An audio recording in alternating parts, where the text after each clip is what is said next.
People wanna come and minus me. Everybody look at me, I'm a G. Why you mad at me? Cause I'm a G. Yeah, top G. People wanna come and minus me. Everybody look at me, I'm a G. Why you mad at me? Cause I'm a G. Yeah, top G's only. Too many phony, masculine homies. Females acting like they are holy. Ends up being lonely. No time for games, weightlifting games, betting some flames. Too many names, breaking their chains. Me busy switching lanes. Top G, people wanna come and minus me. Everybody look at me, I'm a G. Why you mad at me? Cause I'm a G. Yeah, top G, people wanna come and minus me. Everybody look at me, I'm a G. Why you mad at me? Cause I'm a G. I'm coming for you, Matt. Get your guns out. Saggy Titch Matt Bar. Me and the Comics Gate Commandos are coming for you. That's all I got. That's good, dude. That was great. Here we go, guys. I guess I am more important than I thought. Isn't that weird? I'm a Trump supporter. Yeah. So that I just, so you guys know what's going on. I'm not a criminal. Legend, absolute legend. Don't you think? You know. And I want to say to Johnny Scab, this is for you. I did do a whole shot, just put a little bit in there. Johnny, thank you for all the work you do in CG. I saw too, yeah. Thank you guys. I want to thank Johnny Scab for all the work he does in CG, standing up to the bullies, being the bully's bully, let's just say, and scaring the shit out of Matt Barr. And I hope you succeed in your mission, Johnny Scab, and hail to you. Yeah, like Johnny Scab is so cool. He might have assaulted Dan Frega over a taco. But I understand. A taco? I understand Rob's point. I don't know if Rob knew that he was making a point, but I see his point. Okay, here's the story. And look, I might exaggerate something. I don't know. I'm just telling you what I've been told and what I've heard, and it's probably been recycled. I don't fucking know. But Rob, Dan, and several other people made a trip to like or El Taco or something like that for a lunch break. There you are. And this is when Rob was more volatile and young, dumb, full of cum. Yeah. They go to and order all these different tacos. Like Rob gets this taco, Dan gets this taco, the other guys get their own tacos, right? So Rob, they got a big old bag of tacos, and Rob has to run in for something. So Rob runs out into I don't know, the taco place, I guess. During that time, Dan Pansy Frega decides to reach randomly into a bag that has been filled with everybody's own tacos.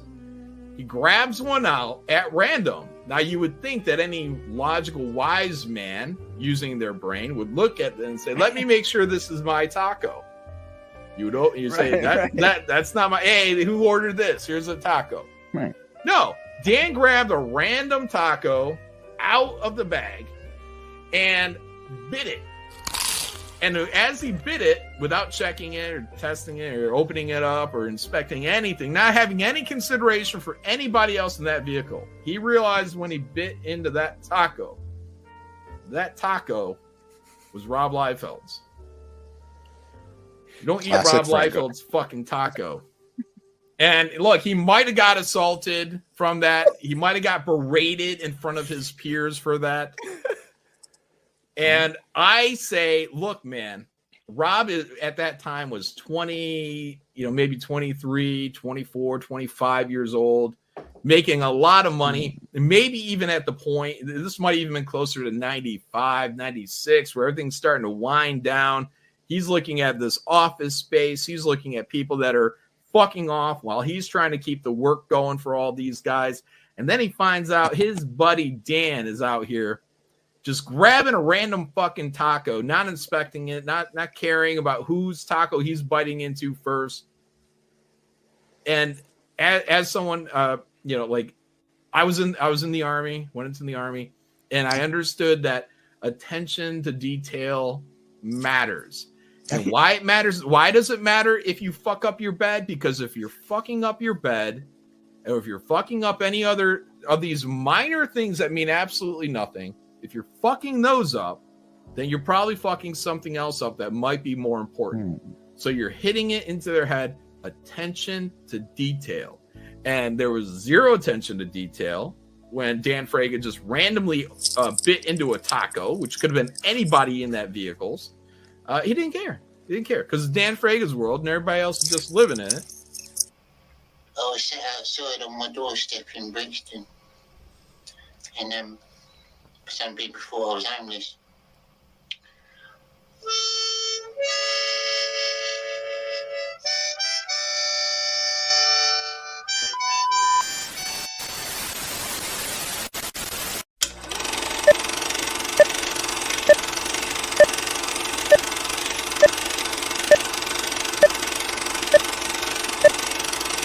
Here's Johnny. Hello, you beautiful lot. How you doing tonight? Johnny Scab, he speaks the truth. Voice for the kids, no excuse. Scab leads and strong and loud. We're the misfits, we're the crowd.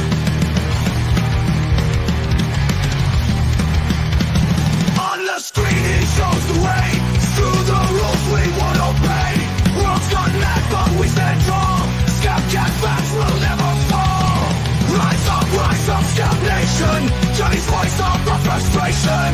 Fuck wokeness, it's a fight. In the chaos we're the light.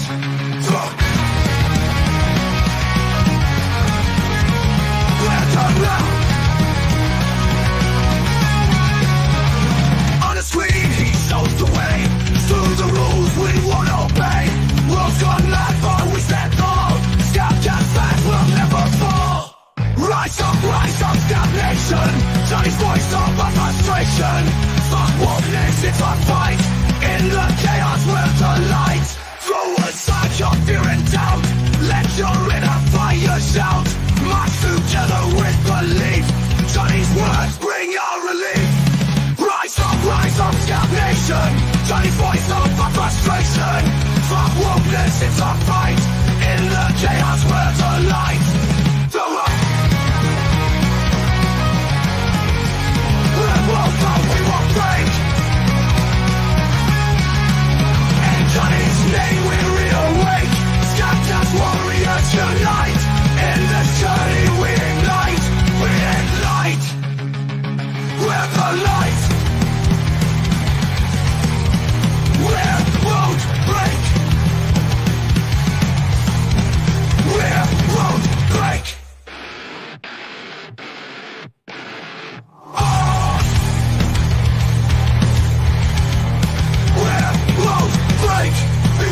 We won't break. In Johnny's name we reawake. Scab Cast warriors unite. In this journey we ignite. Ignite.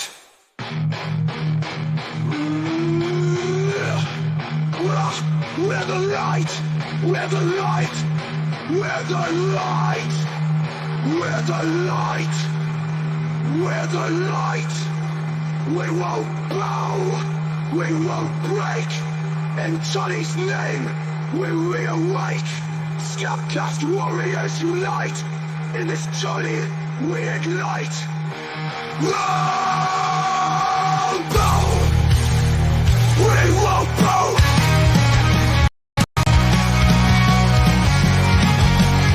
We won't bow. We won't break.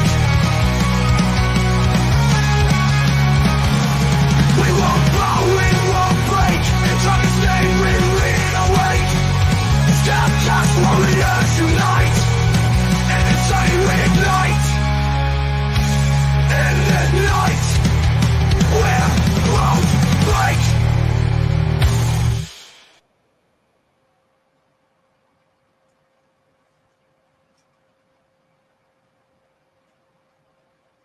Good evening, you lovely lot. Thanks for tuning in to Scab Cast. We got a very special guest on tonight. He's already in the back room. Comics Gate fans. Hello, Patrick Quinlan, Dr. Ben, Forest Pub, Ansel Hauser, Adam Webber, all you beautiful lot. Yeah, tonight, ladies and gentlemen, we've got Mr. Richard Embray. What's going on, Johnny? And what is coming on? Oh, sorry, Okay. mate. Yeah, what's going on, mate? You all right? Yeah, I'm great, man. I'm great. I'm focused on issue 2. I just had the birth of my second son, third child. So now I can focus everything on comics, man. So it's great, man. It's, Yeah, congratulations. Congratulations for that. Thank you. I've been kind of absent from the internet, but that was due to, I gotta play the not play, but there's certain hats that everyone has to put on, and it's like, okay, I gotta take off the creator hat, put on the dad hat, put on the provider hat, and handle business. But Santino's home. He's he's happy, he's healthy, and it's good to go, man. Brilliant. And what is the campaign for people that don't know in the chat? What is the campaign that you're working on at the moment? Well, I'm working on issue 2. I'm working on issue 2 of Blood and the Sword, but you can still get Blood and the Sword for only $5. That's physical and digital. But I made it digital because overseas, man, the shipping is crazy, man. It's nuts, and I have some overseas, some people that support that they've been very friendly and very kind, very supportive. And I was just I just got to digital, Yeah, I get you. I feel sorry for American comic book creators because they get people moaning at them, like from abroad, saying you can't deliver here for cheap. But it's not you putting the price on. That's just how it is, isn't it? You got they don't realise that there are costs to it. But I love what you do. I love that you only sell it for like $5. That's old school. That is. That's like proper. That reminds me of the old days when you'd buy like a cheap comic book. Well, and with the blood and the sword is. Well, I was gonna say it's so much competition out there. So many creators, great stuff. So. I wanted people to read it and not feel like they're taking a gamble, because it's like, hey, it's $5. Either you like it or you don't. If you $5, that's coffee is about $5, So, for the price of a coffee, you can see if you like it, and if you like it, please come back. And if you don't, hey, But I feel it's part of me paying my dues. I'm not like, you're not gonna make money selling that at $5, but you're gonna build an audience. So basically, it's finding out what people like, finding out if they're into it, and then continuing to build your audience. That's how I see it as. Yeah, I get that. It's good. You're building up weight and reputation as well. You're getting it out there. You're getting established.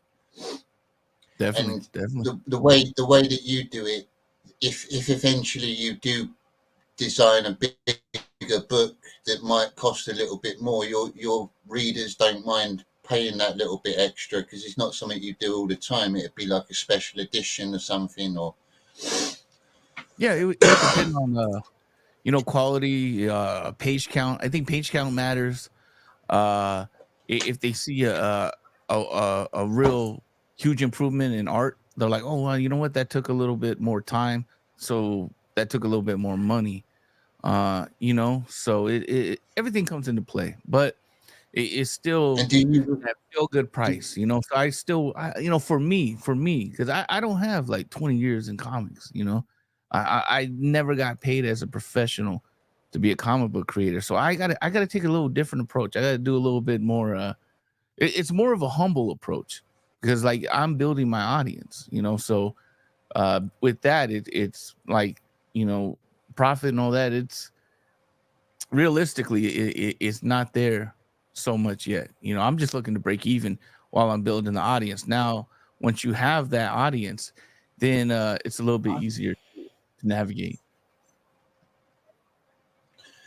Yeah, I get what you're saying. And with the blood and the sword, it's very obviously it's like fantasy sort of Dungeons and Dragon esque sort of are you influenced by that at all? Like You know what's funny? It's I totally want to play Dungeons and Dragons, but I never had friends around me to play it. You know, so it's like, you know, if I was gonna do a campaign, what would it look like?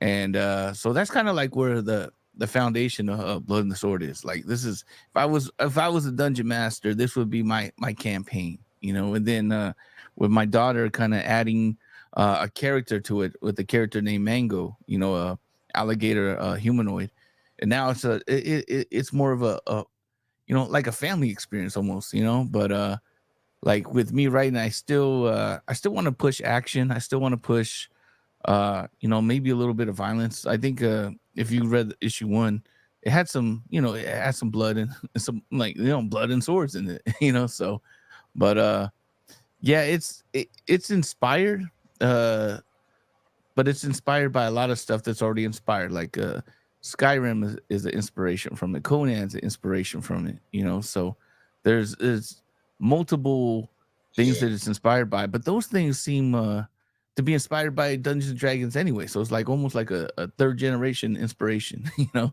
so that's how I look at it. But it's been a pleasure to Yeah, to uh it was just to mm,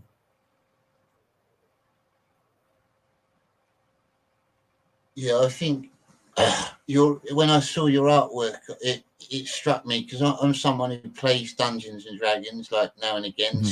I still play it occasionally, and your artwork would be like perfect for the sort of books they release as well. It might even be worth. Have you ever had anyone from that sort of world approach you for doing things like that? You might want to get in contact with them, the company uh that does Dungeons and Dragons. Well, my artist, like I'm the writer on the project, but my artist Brian Brindley, I know this is like he loves drawing Dungeons and Dragons stuff, inspiration, you know, stuff like that's his. Like when he's not on a project, when he's doing stuff for him, that's kind of like the genre he's in.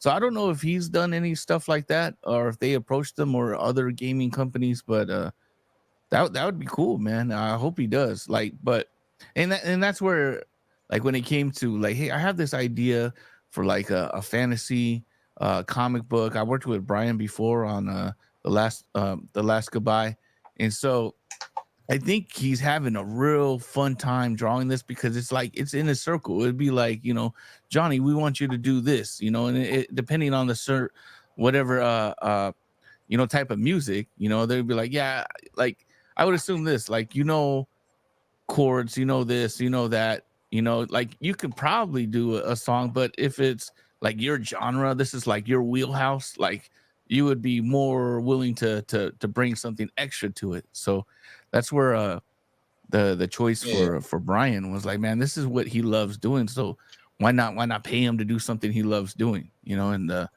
his passion it showed through the issue 1 and issue 2. Now he's comfortable. Now he knows what the characters look like.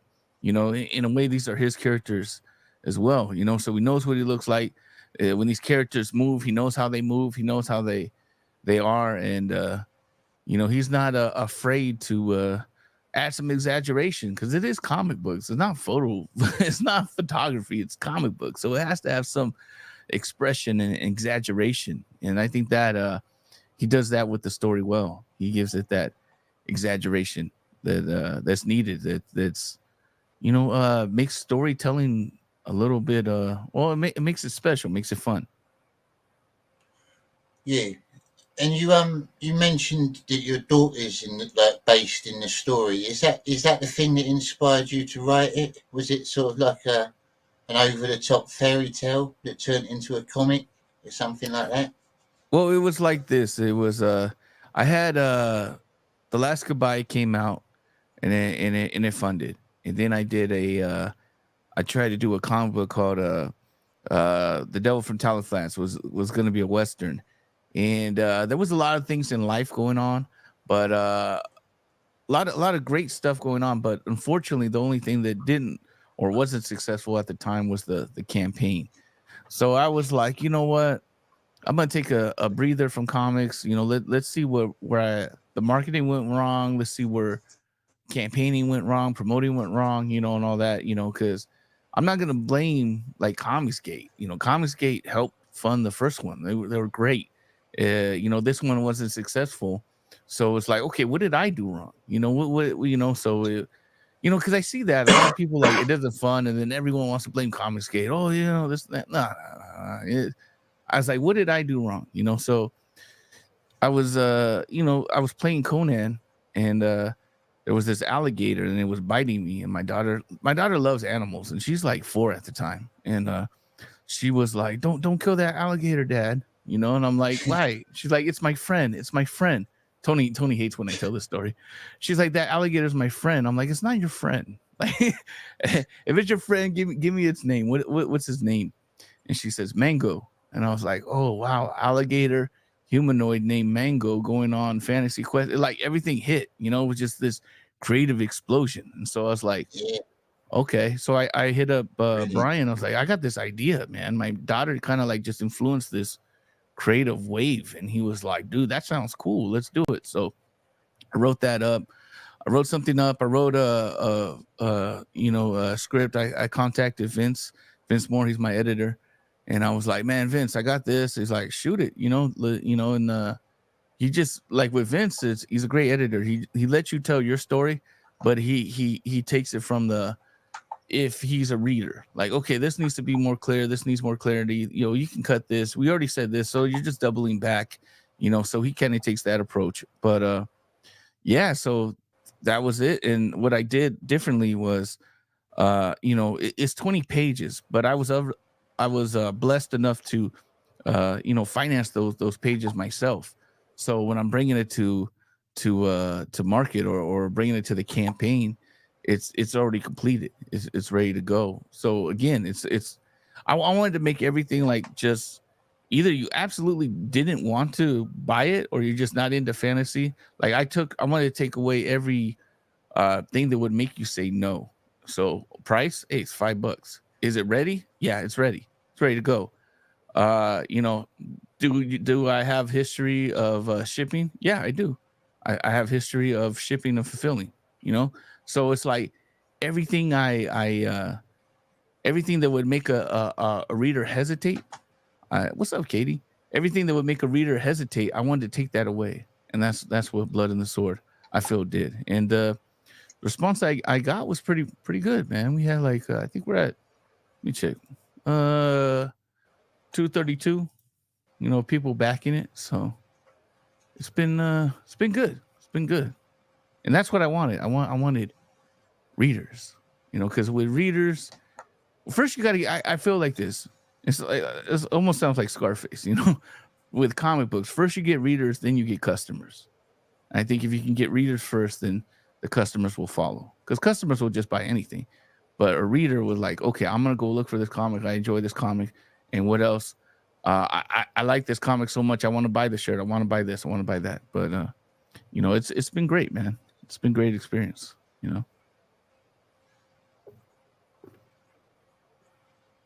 Yeah, and I think the sort of genre that your comic book is as well, it's becoming quite niche as well. Like when I was collecting comics when I was younger, I had like Conans and stuff like that, but they were outnumbered by like superhero comics. Really, like that made up the bulk of the market of comic books when I was growing up.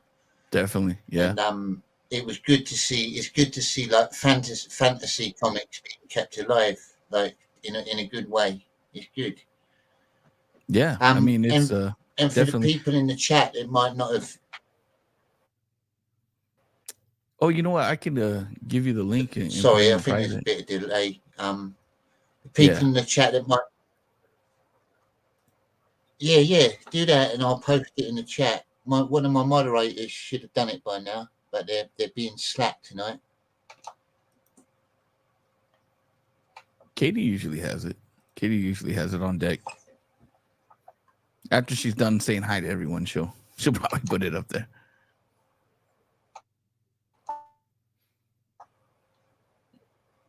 Yeah.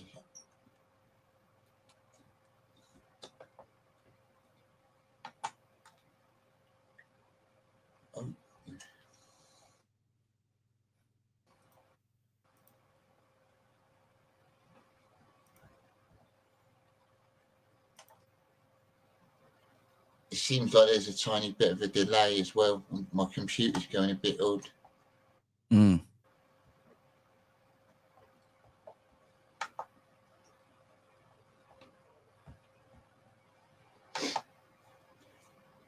So, if you don't mind me asking, Richard, what part of America are you from, or are you based in?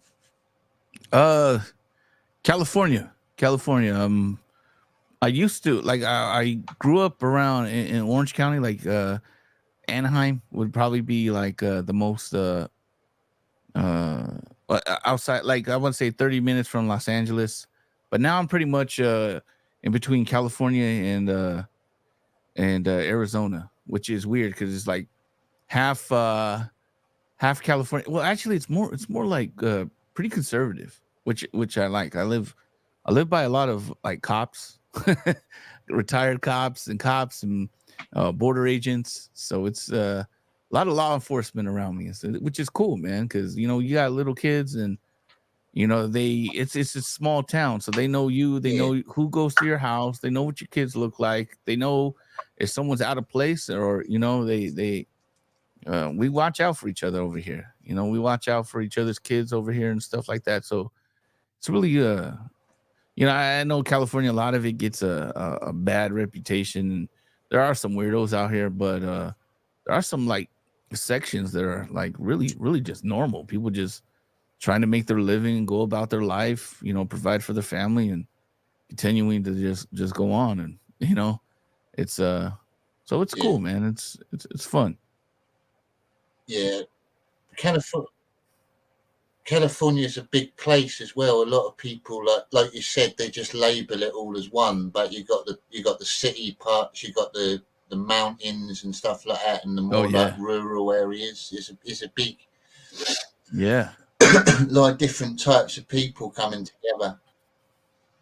And I'm guessing, I'm not an American, but I'm guessing that there's more liberal and woke when you get to the big cities and places like that. It depends, because Orange County's pretty conservative. Orange County's pretty conservative. Los Angeles a little bit more liberal.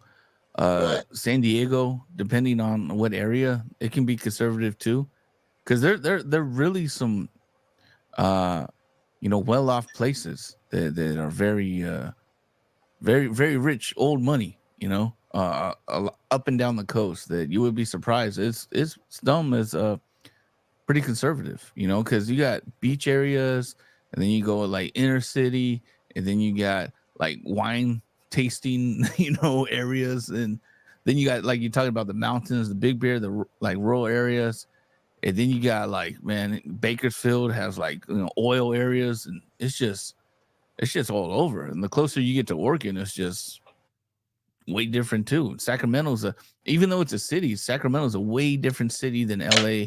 LA's a way different city than Anaheim. Anaheim's a way different city than San Diego.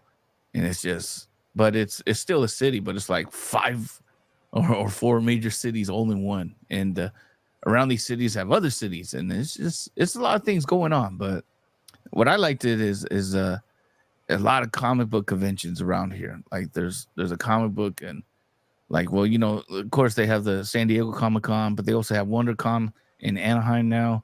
Then they have like LA Comic-Con. Then they have a Comic-Con in like Inland Empire, which is like 20 minutes from LA, 30 minutes from LA, Ontario. And then that's just Southern California. Then they got San Jose and Sacramento. They have their own Comic-Cons as well. So you can just tour up and down, right. If you got a book and you got the time and the money, and or your the turnaround is like that, or I should say the cash flow, because I know people that do that, but they don't really hit California. Like if they'll hit one Southern California, hit a Northern California, and then they'll hit like Phoenix, then they'll hit Vegas, then they'll hit like Portland, and so on. So it's it was a lot of comic books around here, so a lot of creators too. So I mean, it's all right, depending on depending on where you go, because there are some weirdos, bro. Like, you know. Yeah. And do you have a lot of in your area? Do you have a lot of comic book shops, like comic book stores, or outlets, or? Yeah, I wish, man. I wish. I live in such a small town. We don't even have a Walmart, you know. So I got to travel to Walmart. But you know, I usually go to like if I go anywhere like for comic books, I just go to where I used to go. Madness Comics is a place I love to go. It's in Chino, California. They always they'll treat you good there. They always treat you good there. There's also a Four Color, you know, in Upland. They're real good. Let's see who else I go to. But I've been I like Samurai Comics too in Phoenix. They're real cool people. And then Brandon's Comics out there is cool, and it's like there's like corporation kind of like I guess like Samurai. I know Samurai is an independent owned, but it's like more that commercial you know, comic book shop. But like Brandon's comic book shop out in like Phoenix area, it's he it's the dude himself. He's willing to deal with you. It's like real mom and pop, you know, and you're talking to the owner right there, and he's just a hustler, bro. He's a hustler with comics, and you know, he makes it fun. So I always like to try to go out and like on Free Comic Book Day, get into a certain area and just drop money, and bring other people to you know, that might not be that much into comic books, but hey, check it out. Like, you know, start them off with some free comic books, even buy a comic book while they're with me, and hopefully, you know, add to the community. That's always a good thing, man. Getting new readers and new customers.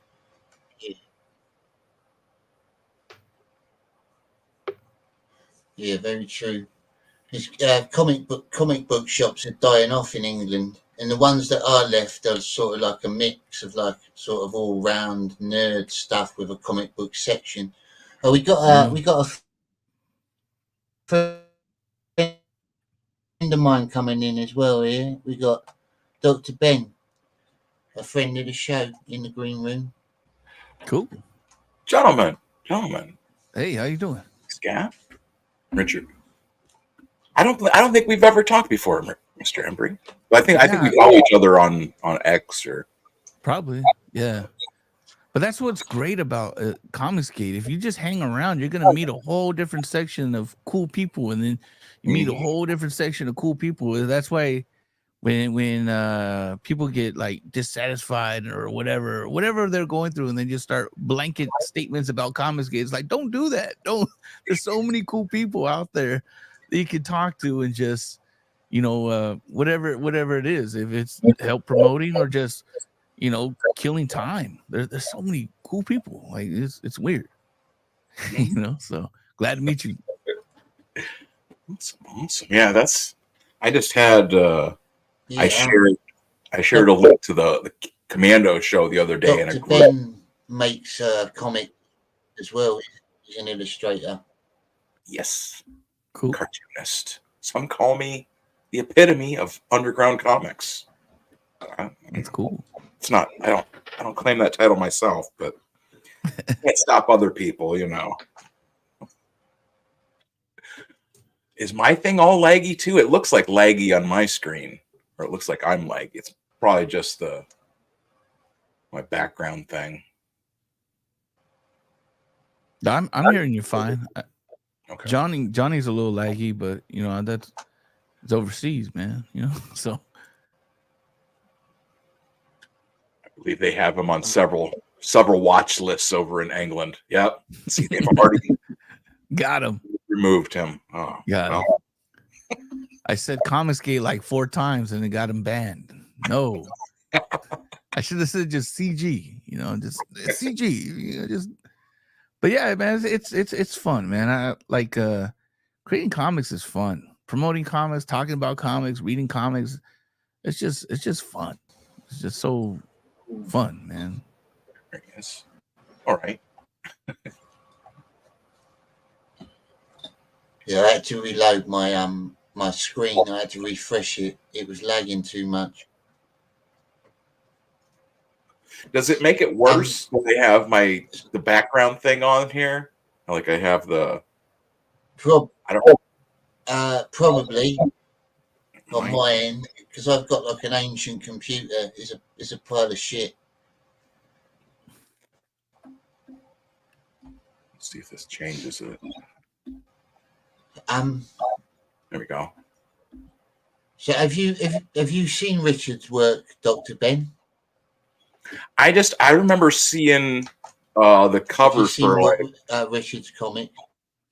Yeah, I just remember seeing like the cover and like the campaign had like I remember it being like that D&D thing, and there was like a reptilian kind of looking dude. So you know, I didn't have it. I didn't get it. Like I was at the time. I remember it was back in the dark ages for me. So you know, I've only recently become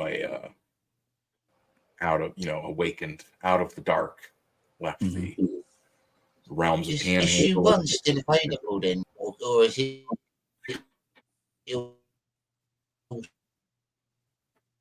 What? Sold now. I think I got one sale. I couldn't understand any of your like it. I hope I answered that right, because he's like, I think he said, "Have you got a sale?"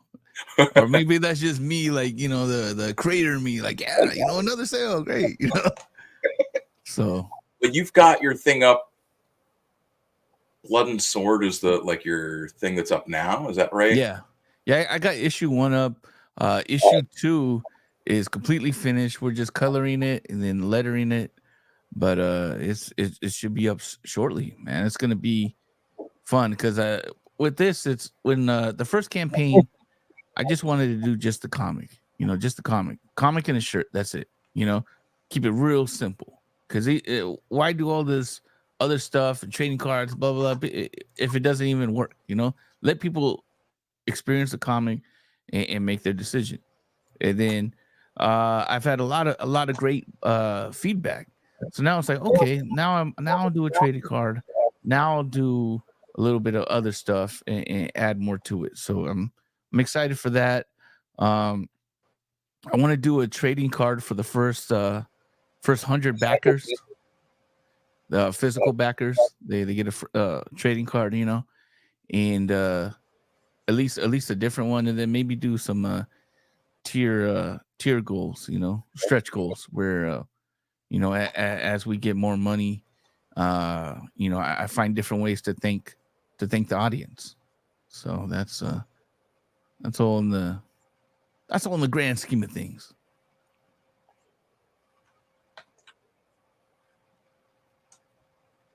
Something's happened to Dr. Ben. There we go.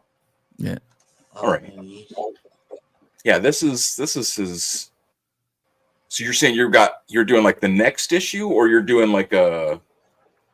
Well, this still in Blood and the Sword. So what I wanted to do is this, and it's like a little bit of inspiration from Kirkland, because when Kirkland was doing The Walking Dead, he's like, I don't know how long this is going to be, but I like doing it, and I'm just going to do it until I can't do it no more. And that's kind of what I'm doing with Blood and the Sword. I'm just gonna, I'm fortunate and blessed enough to finance 20 pages at a time. Right. And so as long as I can afford 20 pages at a time, put it out there, then I'm happy, So that was the first 20 pages. It was basically like, if anything, like a pilot, just so you can get introduced to the characters. Now with issue 2, we really get into the story. There's a lot more risks. It really gets going, and it gets going fast. So by the end of the next 20 pages, you'll be like, oh, okay, like I should have you ready to return for issue 3 happily. And that's what I feel that's what a writer's job is. I need to excite you enough to uh to influence you to, hey, this hard earned money, I need to come out and support this because I really interested in the story. I'm interested in the characters, and that's where because the complaint I got, or the feedback I should say, was like, oh yeah, is this is a simple story, but like the first 20 pages is really just the opening act. It's like we're really gonna get into the story now. Now that people have but the reason why I wanted to do that, like the opening act, but still kind of have like a story in it itself, because if no one bought this, if there was only like 10 backers at the end of the day, I still did a comic that was influenced by my daughter, so I can just walk into the sunset happy. You know what I mean? That was the main goal. I can walk away from this. I'll walk away from this like, hey, at least I did this. I have some copies. I can give my kids, give my grandkids, whatever. But when people really started getting excited about it and showing up, then it's like, okay, now I got to show up. Now I got to show up for issue 2. Now I got to really put something out there that's really gonna, get people excited. And that's where, like for me, for writing, it's like I've been, even though I haven't been behind the scenes, you're studying, you're learning, you're reading, you're seeing examples, and I really it was like that Rocky sequence, like I'm learning this, I'm learning that, but lazy, like lazy, just reading books and watching YouTube videos, and and also getting talking to other creators and stuff, and so it's been cool, man. It's been cool. It's been a great experience, and I can't wait to. That's what I'm saying. It looks good. Like I remember seeing like that's a real striking cover that you got with the. You know what I mean? Like you've got, because it's obvious they're not like fighting the reptile guy. Yeah. Dragon. I don't know what you want to call him. But yeah, it's a good pose. It's just a good eye-catching image. And so that's what I'm saying. Like that's what I remember right off the bat was there was knights and there was a reptilian, and I was like, oh yeah, I saw that. That didn't look. Yeah. And I mean, you had like other stuff before this. This is your first comic. Like, have you done like stuff in anthologies or mini comics or anything like? Well, prior to the comic that I did before was The Last Goodbye, which I'm offering digitally. Okay. So you can get like the digital bundle, and that's like a 32-page crime noir kind of like a tale, where it's like a story I had in mind that I wanted to do, and again, see if I can have a complete story. And that had some good reviews on it too. A lot of people liked it. They read it, but it was still like under the radar. I only had like, I think like 80 people back it, which is, hey, I'm happy because 80 is better than none. Right. So but this is my first, I would say, ongoing.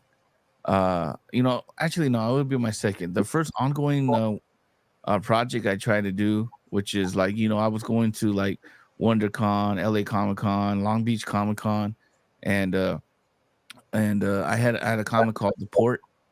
And The Port was like, again, kind of like the same formula as this, and I really enjoyed doing that. The reason I stopped that was the artist kind of like we would always say we're gonna link up, but then we never did. And then I had my first child, and kids are really expensive, so it was like, let me back away.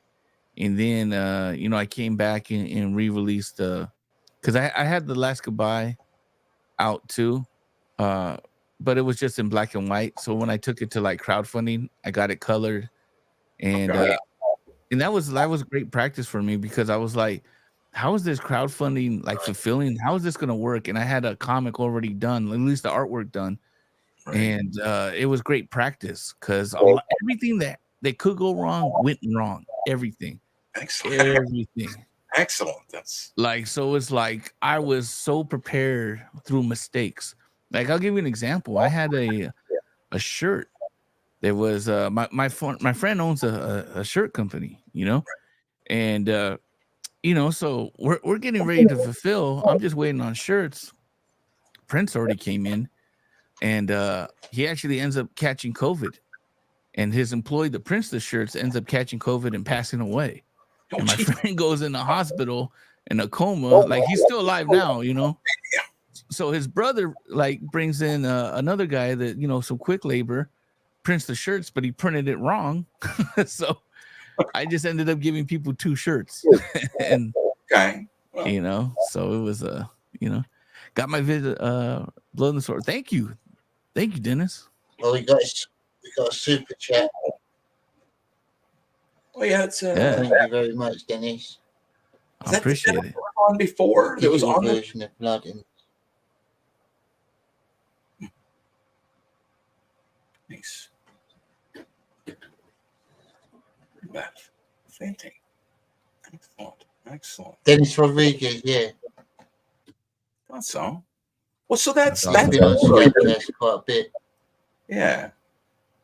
That's excellent. Excellent. Yeah, because that's what I'm saying. That's a testament then.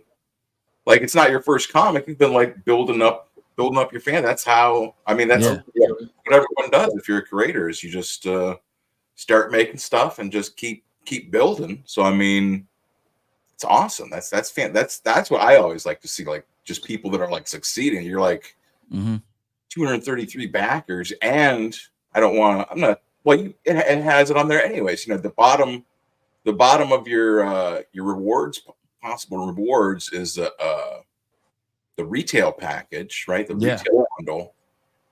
That's So, fun. I mean, That's fun, because that's where, you know, I hear a lot of discussion about like how would they do. Like, I wanted this comic book to actually could be in stores, right? It could be in stores, and I see a lot of like, hey, buy this for the store, and it's like $5 off. Like, how is the store gonna make profit on it? So I was like, that don't make sense, you know. So like, you get 12 copies. See, this is how I envisioned it, right? 12 copies, right? They're like, you can sell them for 5, right? But 12 copies. But so the first 2, it basically pays for shipping, because shipping is going to be $10. So now you got like 10 copies that you know, cost $20. So it's like, you know, it's real quick. you can flip it. Yeah, that's able to flip. Because that's the thing too, is that, like, you know, if you talk, obviously you're talking to different retailers, especially if you've been in comics forever. You talk to your, you know, you get to know the guys that own the local shops and everything else, and like, you know, I mean, they're all like pretty decent people, and it's like, you don't want to come in as like an indie creator and be like trying to, you know, like hit them up for money, like, hey, look, my comic's $20. Why don't I give you like $1 off? You know what I'm saying? Like, they're already strapped as it is. So I mean, if you're a creator coming in and saying, hey, look, I've got this is a really, I mean, that's crazy. 12 copies for $20. This is what I learned with comics, because I printed out the port like a while ago, right? Even before I came to and discovered Comicsgate, you know, and I would go to these stores and they would say like, this is what, I wouldn't say all of them, because there were some that were just cool. They're just like, yo, they're comic books, you're indie. But the stores that were like, weren't doing so well, they would say, hey, yeah, that comic looks great, but look at this shelf. Like, all this stuff I already paid for. You know, I you know, I want to get this off the shelf. Like, they're scared, you know? Yeah. And like Vince, he worked at Comics Inc. It was a real popular store in Los Angeles. And he says, like, trade paperbacks, right?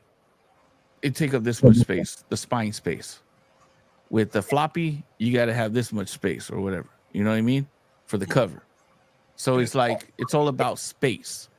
So that's where I was like, you know what? If I did it, I got to do it to where it's affordable, you know, to where they can sell 2 copies, or, you know, actually they sell 4 copies, 6 copies, and then everything else is good, you know. Then everything else is money, because the 2 copies would be for the shipping, the 4 copies cover the 20. So now they got 6 copies basically for free, you know. So that's the kind of way I was thinking about it. But if they stores pass on this, then once we get like 5 issues, the first arc, then hey man, I'll probably pitch them, go back to these stores that wouldn't cover the floppy, and take the trade. But here's the kicker. This is what I found out from doing this 12 copies for $20. Yeah, I had a couple stores, and that was very kind of them, and I appreciate them, and I hope they take screenshots and post them so I can promote the hell out of their stores for doing that and showing me that support. But there's also people that wanted to support me, and $5 wasn't enough. They're like, what can I buy more? You have those people that like, I like this. So I've had at least like, I want to say like five people that are just friends that bought the retail bundle, and then they're going and then they're giving it out to family members. Hey, this is my friend. This is my friend. Look at this comic. So it's like beautiful. It's just, I got the money for it, and now I got new readers that might come back for a shirt, might come back for a hat, might come back for a trading card. So it's great, and the feedback I've been getting is from like I want to say one of my greatest feedback that I'm so proud of is my friend I went to high school with. He bought it and he gave it to his son, and he says, you bought the shirt too, like, again, guys, you just want to support. And he says, my son's been wearing that shirt all weekend. He can't wait for issue 2. His son's like, I think like either 10 or 12 in that range. He's like, when are you gonna do it so he can quit bugging me? He's like, dude. And right there, it's like, bro, maybe not every kid, but that's a kid, and there's a lot of kids that think alike. So it's it's snuck through the manga, but hopefully I'll get some more feedback from other friends that bought a whole bundle, and send them out to family, and we'll see what happens. Oh yeah. Well, I like you pointed that out with like with your friends' kids and stuff, because that's the thing that like everyone is like, like it's kind of like in the back of everyone's minds about comics in general, is that it's not really like a kid's hobby anymore. Like there might be, the kids know about comics, but like it's the number of kids nowadays that buy comics as compared to like 20 years ago or 10 years ago. I don't know what 10 years ago is like, probably just, that's just probably a little bit higher. But if you compare it to 20 years ago or 30 years ago, 30 years ago was, Spawn coming out and, X-Men 1 coming out and all that stuff. You know what I mean? Like that was like crazy sale, X-Men, what, 8,000 or 8 million or no, it was is it X-Force 1 that was 8 million copies. I think that's what there's I think there's a sort of debate about like the number of millions of copies between which was higher, X-Force 1 or X-Men 1, but you know what I mean? Like there's nobody saying that now unless it's what, that Demon Slayer manga or whatever sells millions of copies, or just manga that sells millions of copies. So I mean, people are like, how do we get comics doing that again? You got to get kids being able to see that, like, because you're probably like in your 30s or 40s, I would bet, right? Yeah, I'm 42. Okay, yeah. So like I'm in my 40s legally, but what's that even mean? But I'm saying, like when I was a kid, like of course, I always wanted to make comics back then, but like did any of us know how, or like how to do any? There wasn't really like a clear. I remember there was stuff for the Kubert School, but it wasn't really clear that you could like actually go and make comics. You know what I mean? Like when I turned 20, it wasn't like, oh shit, now I can go and get hired at Marvel. Like how would you even do it? And that's what crowdfunding, that's what making your own comics shows kids, is that you don't need to go to Marvel to get permission to do You know, I want to make a story about my Dungeons and Dragons game. I don't know if they really publish that at Marvel. You know, like you don't need any of them. You can just do it yourself, and it's, you know, the same quality, the same everything you can get publishing your own comics through, you know. I think before, what I learned and got me really interested and really got me taking comics seriously. This is what I did, right? I went to comic book conventions, and I would go to the panels for independent comics, right? And I would memorize all the people's names, right? And then I would go, I would hear what they say, I would listen to what they say, and then I would go to each table and buy their comic and ask them, just dig their brain. And after you buy something from a creator and you're like, hey man, I'm an up and coming creator, you already have them happy because they have a sale. So now they're just like, yo, and just gave away the game, you know, and I'm going here. And not only that, they're like, yeah, if you need an artist, if you need this, or oh yeah, who does lettering? Oh, my buddy does lettering, you know, I can get you a, you know, hook you up, you know, like, you know, you just, you know, and it was just this huge community that was just open arms and welcoming. So it's like I feel that Comicsgate is like that in the digital sense in Twitter, you know, if you come with the right attitude, if you come with the reasonable expectations, if you come with entitlement, you're not going to get that kind of I don't know, response.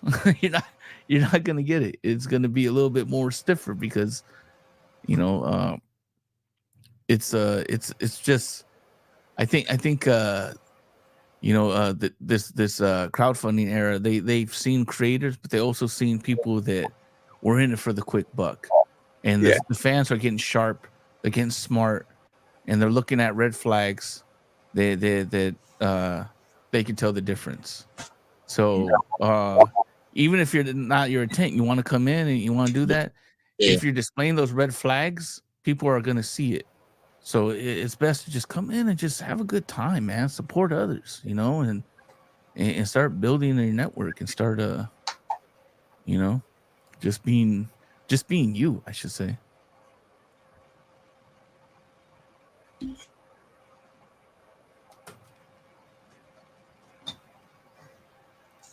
It's vapor things. The vapor things make me cough more. It's way cooler. Yeah, definitely. Yeah.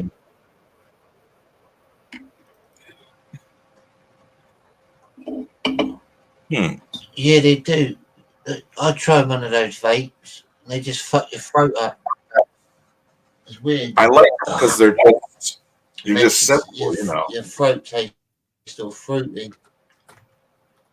Yeah, this one is not as bad, but like I had some. What's that? Go ahead, Johnny.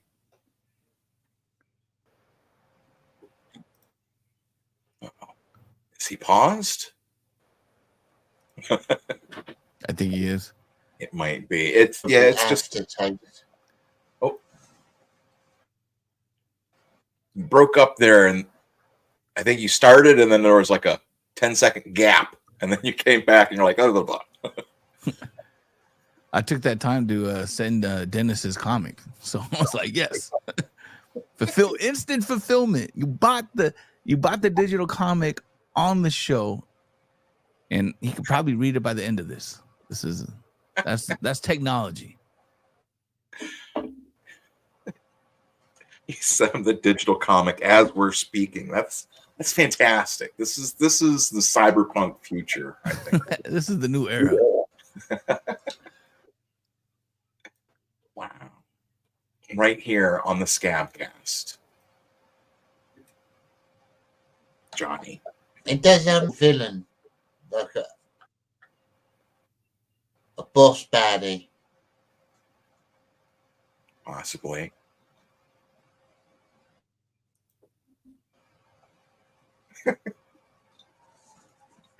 When's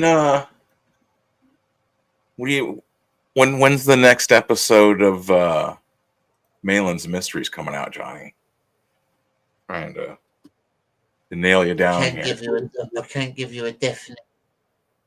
Can't It's a give you a mystery. definite date yet, Ben. Well, It's a mystery. I'm working on it. It's just slower than I expected because I had a lot of creative block and lots of weird things happened in Comicsgate. lots of So I weird can shit. add a few more things. Every week is like something else. I mean, and plus all this stuff in like the outside world. You know, like Johnny, you're being like the king of England. I'm sure you keep up with. They keep you informed of, you know, events worldwide. There you go. Yeah, I've got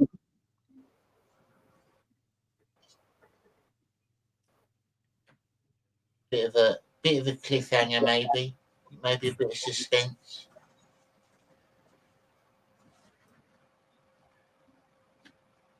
Is there? Oh, I'm lagging. Is he? That's what. Like, is he? Can you Because hear me? sometimes he flags for us, but like he plays like fine for like the chat, like on the video. Like the chat? Can you guys hear Johnny well? Or is it just that I'm going crazy? Is that?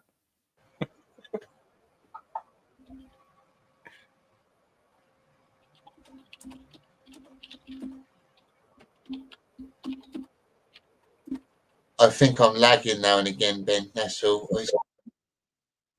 It's all right again now.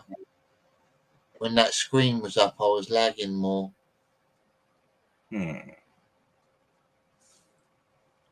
Maybe. Yeah, if it'll help, I'll just go to this. Maybe that'll help too. That might. My computer is terrible. It can't handle her. Oh yeah, no, that's I understand that. That's what I'm saying. Like especially, yeah, I'll pull this thing off then. There. Yeah, Richard, I wanted to ask you, in the story of Blood of the Sword, is there an overall like main bad guy or boss, like an evil person or thing that runs everything?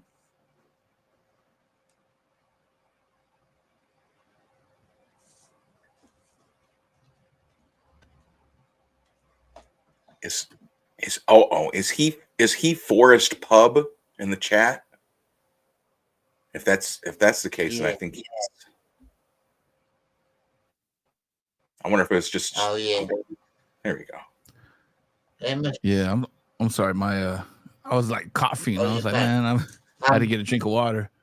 Otherwise, I'd just be mute. You know, so. That's right. Yeah, I just wanted to ask you, in your story, like your overall story of Blood of the Sword, is there an overall like boss, villain, or baddie or creature that runs all the evil in your world? There's like in the whole world, there's multiple of them, but with this new the issue 2, we're going to be introduced to one of them. And that's where I didn't really have it in that first 20 pages. It was just a simple assignment so you can see how the main characters act, react, you know, how they think of each other, if they take themselves seriously and if they don't. And now that you have that information, the story continues and we really get the bad guy, which are their other bad guys. It's a whole world of, and like when I was doing a bad guy thing or creating this the baddie, I wanted to make sure that like he you know, it's just his thinking that makes him bad, and or your morality, like, hey, that's a bad thing to do, but in his mind it makes perfect sense of why he's doing this, you know. So I had to come with a pretty good reason, because everyone is a hero in their own story. So I want him to be his own thinking he's a hero, or just but to the rest of the world, but by the means that he does, or he gets what he wants, that would make him a villain. So it was pretty fun, like I guess playing a psycho, like writing a psychopath. So that's always entertaining to see, like, how far would someone push it, and what would they do for power. And I think that's where that thirst for power is addictive, and I think that's where a lot of this motivation comes from. Power and feeling, I guess, looked over, and though that deep seated resentment of entitlement, like entitlement mixed with just willing to do whatever it takes, like so that's where this character is going to be introduced to the world, and how are these our main character is going to react to him, or at least react to his actions. So that's it's going to be fun.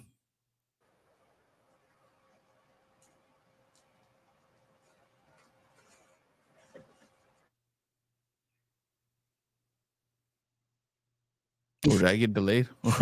Or Ben's on mute. People in the chat, or the people that might watch this show back that haven't,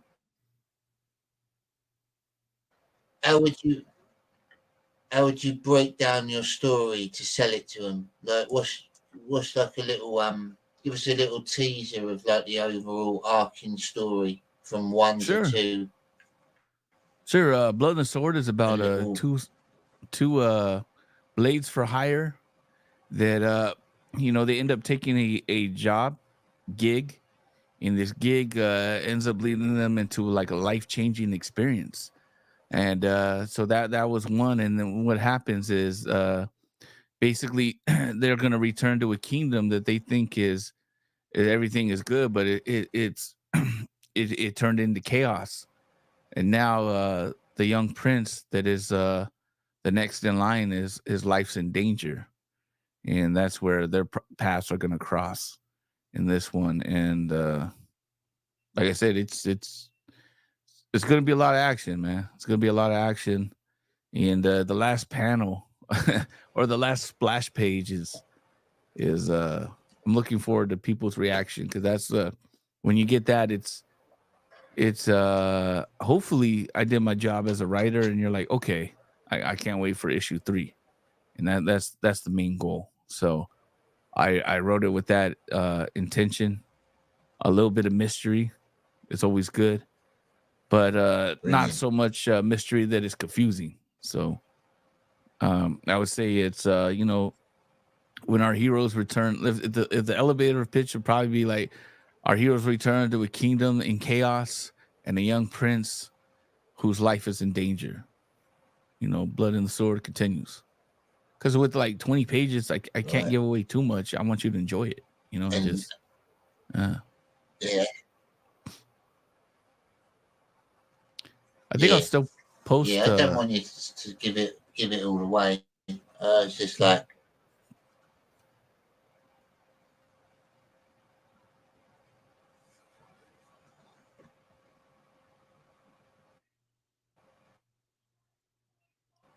Yeah, I think I'm gonna post like the first 3 pages, so that can be readable and go on. What's from the there. name of your YouTube? Forest Pub. Yeah, I'm trying to share it over onto my Twitter and stuff. I got it onto my Facebook page to your my comment for this. Let me see. On Twitter, I tagged you and Johnny, and I'm gonna have to like reply. What am I doing wrong here? There's something like I think I subscribed to it. Probably. I used to do a lot of interviews. I used to do Classy Chat, and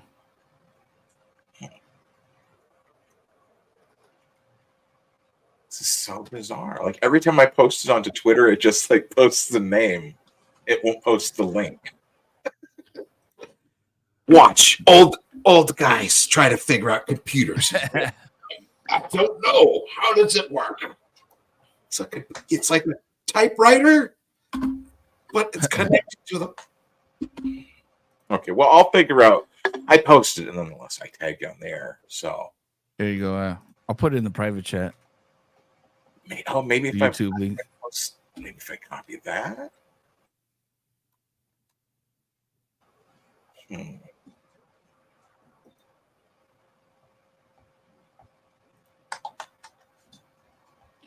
John looks like Johnny's bringing up something too. But Johnny's on that weird lag, so it's like, surprise. We are having a conversation, and somewhere in the future, Johnny will hear us and be like, "Yes." This is the trailer. Can you see it? There it is. Yeah, we can see it.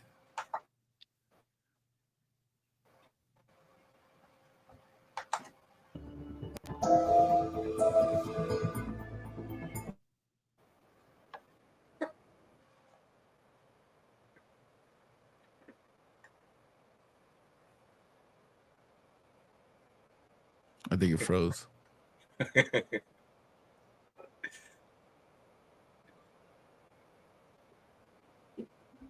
Force Publishing. Yeah, my friend Paul Kim, he did the logo.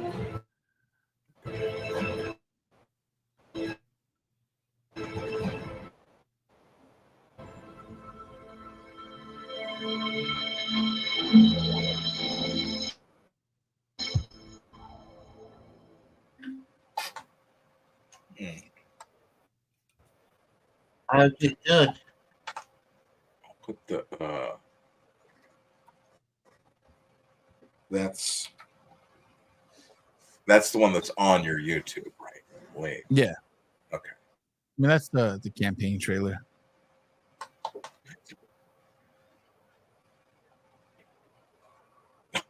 Katie, I'll read, you want me to read Katie Did's Katie Did says Richard is really good at interviewing. Yeah, I like to interview up and comers, guys that aren't really getting the spotlight because they have great stories and to tell. And I also try like because that was what was done for me. There was a lot of great people that gave me great advice, and I could share my experience with them. And it's just the independent community helping each other. So that's always been cool. Which is funny because the first guest I had on there was Matt Barr. And it's like, dang, Matt's so likable on this channel. Like, what happened? And, I think we can track the head wound or something. Or I don't know. It's just crazy, man. It's just crazy. Well, Some people. even I had Matt Barr on my show as well. Mm-hmm.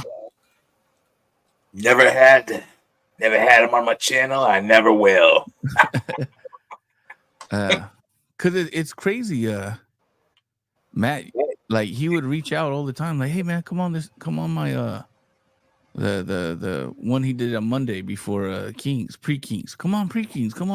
It was always real cool, man. And even though he had that thing with him and Riley, I'm like, and then he had it with Andrew Ripoffverse and all that, and I'm just like, all right, I'm gonna, you guys could fight each other, I'll stay out of it. But then when he started like what got me to like tell Matt to shut the fuck up is when he started saying like, there's no redemption for you, God has no redemption for you. I'm like, bro, shut up, bro. Who are you to speak? Like, you don't get to determine who Christ died for. You don't get to determine who sins get forgiven or who can repent. Like, shut up. Exactly. So, and then it was like, I'm the bad guy. I'm whatever, bro. So, head wound. Yeah, that's what I'm saying. Is he often proves many people's arguments and complaints against him by his like just being all the whole the whole thing with him and EVS where he's like EVS is like, I'm not fighting with you. You're always just fighting with everyone. What is your problem? I'm not fighting with you. And they're well, his response to that was like, you can't shut me up. Like, I'll still tweet and you can't hold me down. I'll choke you. I'm like, man, shut up. Just shut up. Just shut up. I felt like I was like, I don't know, man. Just stop, bro. Just stop. I can't remember. I had said something about him one time, and like he got all mad, and I could never figure out what the hell it was I said. Because like then he sent me like a message, and he's like, you know what you said, and I'm like, I don't know what are you talking about? I really don't know. I really. Like he's like, well, and I'm like, and he didn't say anything. It was like I had said something about him apparently, and I can't remember saying anything bad about him because I remember like when he was first, I had gone on his show, right? Him and Mike Barron were on. He had Mike Barron on, and like I'm on there because like like Mike Barron, the fucking the best like Punisher writer, like hands down. Like I love Chuck. My favorite, right? Too. Yeah. Garth Ennis would probably be second, but Barron. That's what I'm saying. He's the fucking all of the one, man. You get to like hang out with Mike Barron on Matt Barr's stream. Oh, hell yeah! And like I was like, man, Matt Barr's working with what's his face, your boy Zach, on that Rambo comic. Was that what it was? Yeah, he did that in the Ninja, Rock and Roll Ninja. Yeah, well, he did that, but then like he had a couple pages in Rambo, Sylvester's with your boy Zach. Your boy Zach has like a Sylvester Stallone licensed or written or associated or whatever.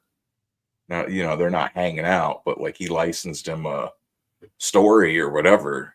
So I mean, I'm saying that's irregardless of whether he's a good. That's cool. Yeah. Good, cool guy or not, what I'm saying? Like, well, shit, he's, so I was like, hey, that's awesome, Matt. You're working, you literally get to work on a thing with, that's cool, And that's what I'm saying. Like, I don't know what he heard after that, but then he got all mad. Maybe I said something like, I thought that Riley kid was funny or something. He didn't, he was really mad about that Riley kid, let me tell you. Yeah. Riley said he was going to grape him. And I'm just like, so when Matt was all mad, I'm like, yeah, what are you gonna do? You got to play defense. You got to be mean now. Like, I get it, bro. I get it. But like, you don't got to like aggressive would want. You know what I mean? Like someone to come be like, okay, well, I'm fucking ready, motherfucker. Like have like videos of him like all strapped up, like, come and get me, young Clipper. I'm the Clipper. Like have some kind of like rap, like dumb shit comeback and be like. Instead, Matt's all like, "Oh, call Ethan. Call up Ethan on breakfast. Hey, you gotta help me. You gotta help me." He said he's gonna come to my house and break my dog. Help me. I was just like, and I'm thinking like, man, Ripper, not Ripper, but Riley's freaking young. He says stuff to, like, he just. His comedy is just like, I'm just gonna make it real uncomfortable. Yeah, it's just gonna be real uncomfortable, He's like a fucking like Andy Kaufman if he was a fat boy with a bag of comics. Yeah. Like instead of making fun of like the world's like heavyweight champ, be like, you from Memphis, Tennessee. Instead of pulling that, he's. But here's the thing, like that started because there was this anime artist. The ripoff verse and Riley really like, and he's good. He's really good. And Matt just comes in there just giving his just downplaying, shitting on him. Like the guy didn't ask for him, and you could do that thing in DMs, but publicly he just started shitting on this dude. And then ripoff verse and Riley started shitting on Matt, and that was the first act. And then he tried to go back, blah blah blah, and then Riley's like, "I'm just gonna end it. I'm just gonna say I'm gonna grape you, and I'm gonna go to Walmart and buy the utilities to grape you." And that's just, he's like, "Okay, you want to play this game? We're just gonna end it." And that's where. But had Matt not been such an asshole to an up and coming creator, because like you can do that like behind the scenes. Like the guy didn't ask Matt, "Hey man, can you look at the stuff? This and that." And he just thought it was appropriate for him to just, bring his artistic, whatever. Matt's to it. So that's what really kicked it off. What do you think about this, Johnny? What sort of input do you have to this comic book bickering that we have here?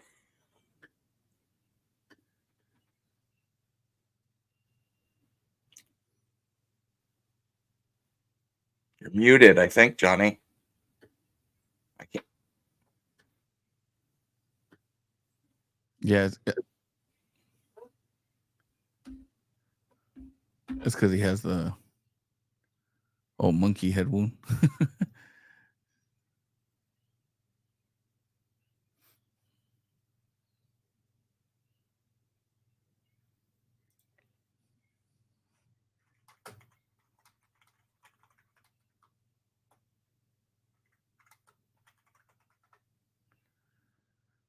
We need to have like seal signs. Yeah, maybe if we. How did they do it in that Mars movie? Remember when he was on the surface? You have to hold up your hands. Maybe do you know sign language? No, it's because he has that post there. I mean, yeah, I put it in private chat. Usually. Yeah, he is muted. Now it says he's muted on the screen. Yeah. It's because when you bring up a message or something from the chat, it takes away the name.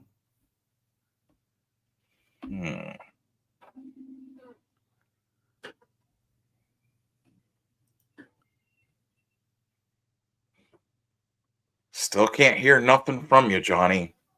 That's what I'm saying. Maybe if he wrote in the private chat, then we could communicate his message.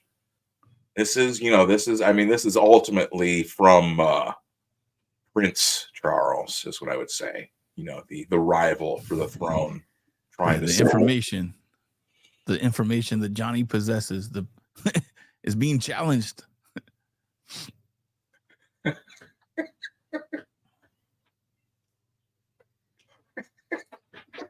I think he's muted in when he was muted before, though. Like it said, it didn't have the mute sign. That's what I'm saying. Like now it has the little mute symbol on his thing, right? And it doesn't show that like on the YouTube channel. Like only we can see that on StreamYard. But it shows us on StreamYard that he's muted. But when he was trying to unmute yourself again, Johnny, see if that, or leave and come back.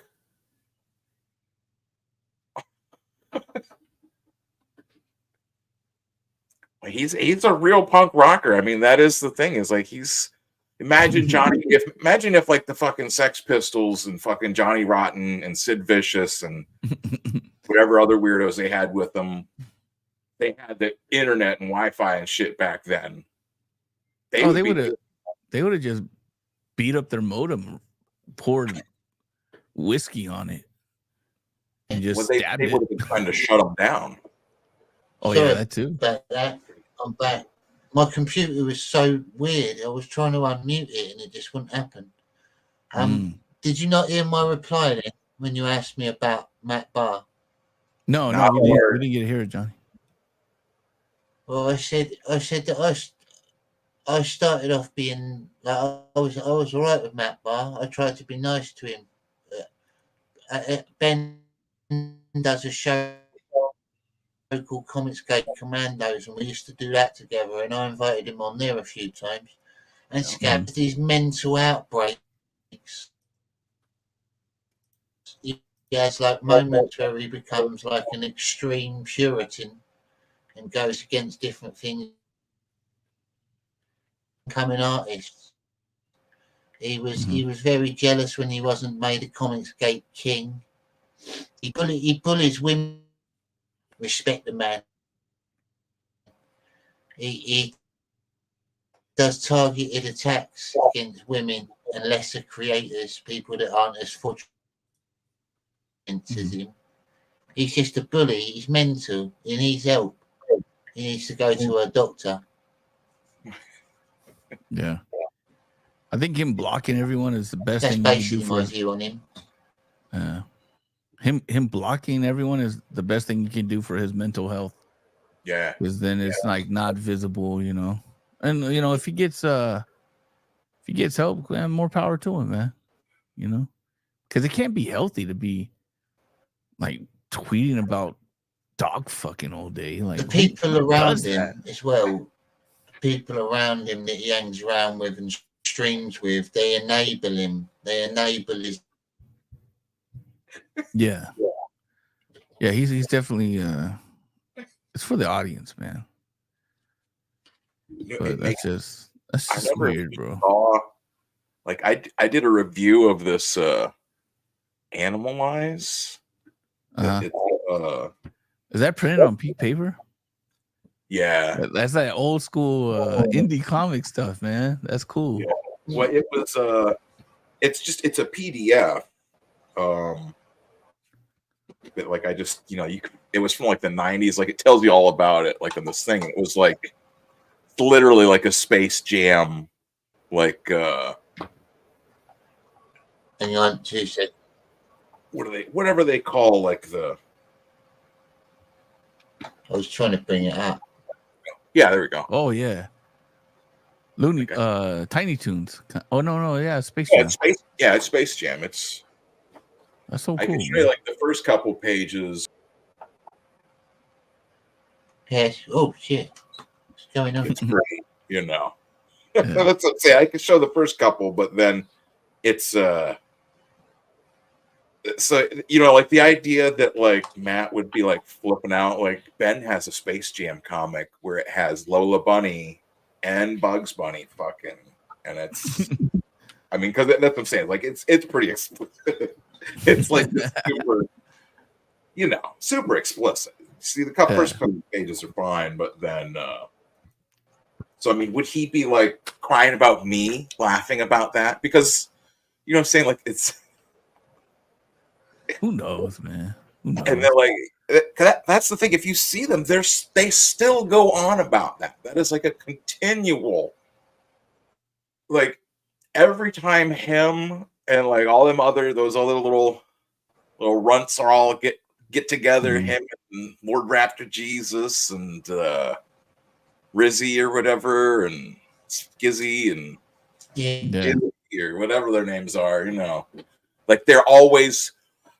Katie did blah blah. It's like, what the? Are you kidding? You're like they're like being like the perfect example of when like people are like saying that we're a bunch of jerks or we're a bunch of talentless facts.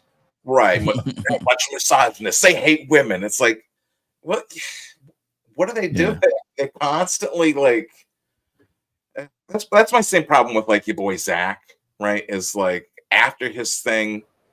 You all saw when he went on and on. Maybe that's what he's mad about because I called out your boy Zach about being a fucking, you know, he went on and on about Ed Piskor, right?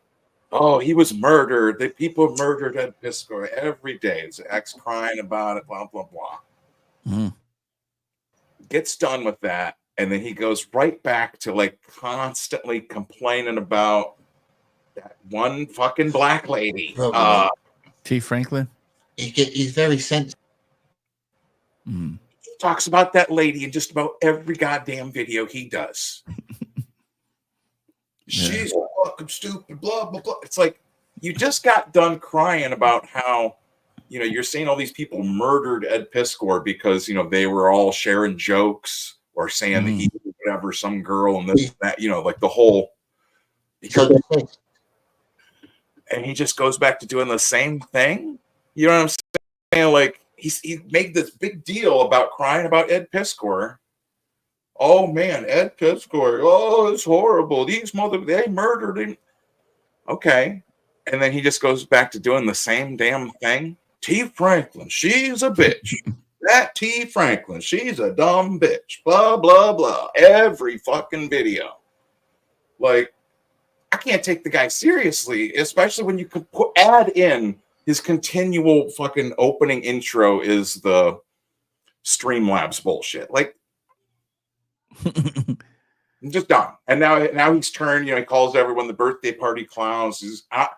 I don't want to be on the same side in some sort of one of these dumb arguments as like Geeks and Gamers and Jeremy and Nerdrotic and all them, but like boy Zach is making be on their side because he's being so fucking stupid. You know what I'm saying? This is not the time to be fucking arguing with the other fucking right-wing nerds. You know what I mean? You want to do that? That's wait until fucking November 6th, motherfucker. Like I hear you saying. Yeah, this is not escalated because of the election. Yeah, it's he and picking on like the fucking the stragglers. Why isn't he going after fucking Mark Miller? Why isn't he going after Mark Wade? Why isn't he going after the people at the top that are doing all this stuff? But he's like down. Like that's what I'm saying. Like your boy Zach is he's just like a caricature. He's a caricature of himself at this point. Like, oh, that is what it is. Yes. Since I made fun of Zach, I somehow brought up the thing about the porno. Like I kept bringing that up. They were like arguing about Katie did, and I'm like, oh, she laughed about a joke that you don't like or whatever. Well, yeah. Zach, and he was in a porno. Oh, how many pornos is he? And like that got like pissed on the street. He's like, it wasn't. Blah, blah. He had to defend his employer. He's in a. I get that, but that's where Zach can't be criticized. You know what I'm saying? Like that's what I'm saying. Like he's outside of the. You got to understand, Dr. Ben. He's trying to get Employee of the Month. You know what I mean? Because he doesn't create shit for himself, so he has to be employed. So as a creator, you're messing up the. Actually, you provided the opportunity for him to throw down his coat over a puddle so Zach can walk over it. So it's, here you go, your boy Zach. He should tell you you're welcome. If he has any class, he should tell you you're welcome. I get too idealistic about all this free speech and comic books and stuff. Yeah, I just like everyone to. I don't know, like I agree with some of the things Zach says. Some of the things I think is just dumb, but like at the end of the day, for me, it's like, are your books good? Like that's where, for me, that's where I really like. Is it good? Is it good? Is it good? Is it good? Well, and that's one of the things that I've heard. I heard him say with Comicsgate is that's because there is like more automatically you're facing criticism, right? Yeah. Whether it's from like people in Comicsgate or whether it's people outside that are going to be like, you're making Comicsgate. What you're hanging out with? Well, you like EVS. Oh, let me tell you about Ethan. He blah blah. Like yeah.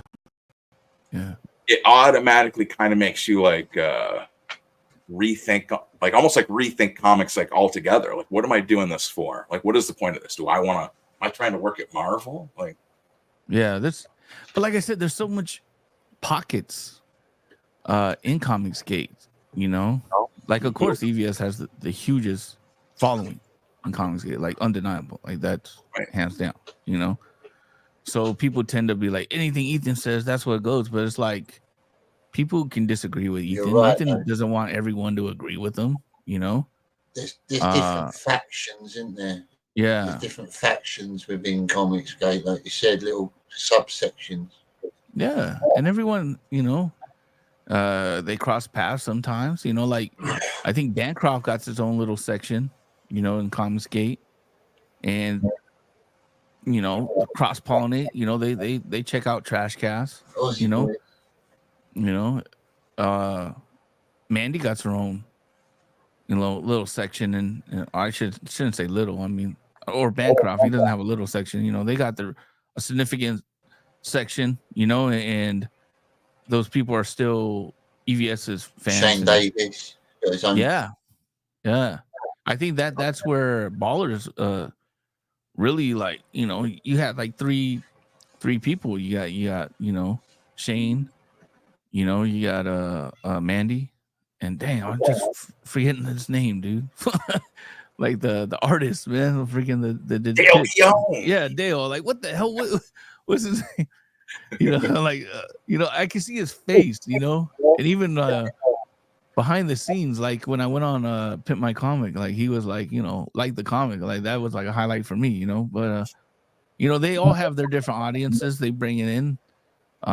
You know, they come in there now. You know, it's all about like that cross promotion, and it's you know, when I saw Comics Commandos, I was like, oh, okay, cool. These are the new guys on the block. You know, that's cool. And you know, here's the thing.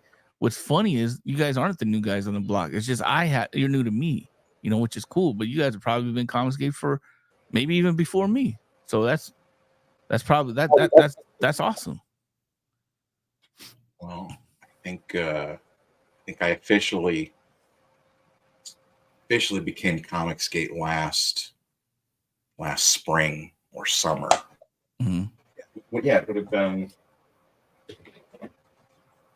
when I put out a comic. And I said something. Where's that thing at? But I said something or other in it. They all got mad. They were like, "Oh, you're Comicsgate," and that was it. Yeah, They kicked me out of all the other comic book groups. Oh, you got the Scarlet Letter? Yeah, they were. I know. I want to find it now that I think about it, because it was like I made this. It was actually, funnily enough, it was about like Eric July, right? Well, I had a couple things in there actually, now that I think about it. But like I had made fun of like one of the guys on a project because like he was in 2023. Is that when it was? Was it just last year? I think so.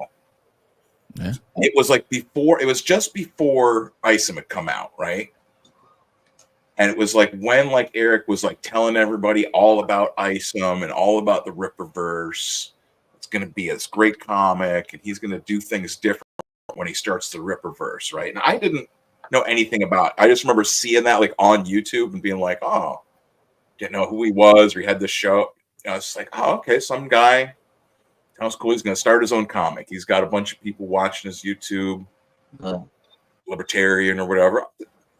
I hope he does well. You know, it didn't really look like my thing, like the guy in the super suit or whatever. But like, there was already at the start, there was like all these people that just immediately hated him. Like, you talked about this when he launched the comic, Isom and Ripperverse, like a pre-order or whatever. If you talked about it in comic book, like the Reddit, like, you know, like Reddit, the thing, like the comic book / Reddit or whatever, like the biggest comic books, whatever thing on there. I know what you're talking about. And like Facebook communities and this and that. Oh, they fucking hated him. That Isom, that Eric July, blah, blah, blah, blah. The hateful piece of shit. That guy. Like, they were just livid that he was making a comic, and like I was just like it was bizarre. I was like, I'm just hearing about this guy, and like they all just hated him, like across the board. Like all the you remember like cartoonist kayfabe, like all the fan groups with that, the same thing. The Richard Paces, you know, the same people that hate EVS, the same people. It was just so that's what I think like really propelled a lot of his initial like. He had his own audience, and then he had like all of the, you know, Comicsgate basically was like, oh yeah, hell, let's kind of get this guy over, you know, because like with like if you think about it like in wrestling terms, you know what I'm saying, like he's over. Yeah, heel faces like flip flop back and forth. Mhm. If we could get Eric July over into the mainstream, have him and Diamond and people in there, you know what I'm saying? Like, he's like, yeah, his comics suck, but like, you know what I'm saying? If he could have gotten over into there where he was accepted and all the stuff, just to put in like his poisonous libertarian ideas in like the hard left audience that makes up comic book shops, you know what I'm saying? Like, that's it's a toehold, you know, which I mean, he almost kind of is anyways, but it's, you know. What I think is this though. This has always been my opinion. I said he talked about what's been wrong with comic books for so long, right? Right. So people thought, oh, he has the answer, you know? So when he came out with his comic, they expected it to be the answer, and it wasn't, because he didn't have the talent or the skill. And I'm not saying he can't get it, but he didn't have it then, and it showed. So Right. now it's, you got half the people like, I'm leaving, or I'm off the Ripper train, and half the people that double down because like, no, like, this is our guy. These are just haters. Those are just, they're just the Richard Paces in the cartoon kayfabe, you know. But it's like, no, these are real readers that didn't really care for it, you know. And when that first came out, it's, if you spoke anything bad about it, you would just, you know, you were the worst fucking scum on the earth, you know. Even if I'm like, I mean, I remember talking to the Ripetars back in the day, just being like, bro, if you like it, you like it. I just don't like it. Well, what don't you like about it? Well, I didn't really care for this. Oh, that happens all the time. Well, like, why are you asking me? Like, oh, I knew it. You comics gay guy, you would hate Rip. Like, shut up, man. And they would do this. They would do this. Oh, you got a comic coming out. You should, you know, blah blah. Like, try to threaten me. And then it went from like people were laughing at him to like, hey, you got a comic coming out. Like, you should focus on your comic, you know. And it was a weird, awkward thing, but you know, they were all primed for battle, you know. Like, he was like, anyone that's not going to like it is going to be whatever, you know, like a Liberty or an SJW or whatever, you know. They're not going to like it because they don't like, you know, that I'm against the hoe-ass roads, you know. They are for the hoe-ass roads. But then too, like, man, you had libertarians that are real libertarians, and they're like, what do you mean you know, and the way he acts, and now he's like not libertarian, and so it's like they're like, oh, okay, we see the hustle, you know. Yeah, it's all like what, the Blaze or whatever. Yeah, and the Blaze is ultimately leads back to Went back. That's it. Yeah. Yeah, no, that's what I'm saying. Like, it's, but I mean, that's, you know, it's. I've got another good friend in the back room, everyone. All right. Dennis Rodriguez. Oh, hell yeah. I do want to get Horseman, though. I will put that on the record. I'm going to get that. Seems like a goofy, fun comic book. You know what I mean? That just seems goofy and fun. Sure. What's up, Dennis? Hello. What's going on, Dennis? Setting up my avatar. Hi, Richard. Hi, Johnny. I'm doing well. I sent that email to you already, so. Yes. How I had a really quick look. Cool. It was looked pretty fine. I like that it's it doesn't resource on a lot of how to say it. It's not very artsy. It's not very detailed art. It's just straightforward, old style kind of. I really like that. To the point. Really straightforward storytelling. Yes, to the point exactly. I was really caught by this thing that you said about Hercule, given the perhaps the idea that he will have the answer for for the problems in the comic industry, so on. But the fact that somebody points out all the mistakes in an industry, in some aspect of society, let's say all the leftism going on, doesn't necessarily mean that they have the answer for it, or they have a single answer even. So it's quite complicated. Yeah, definitely.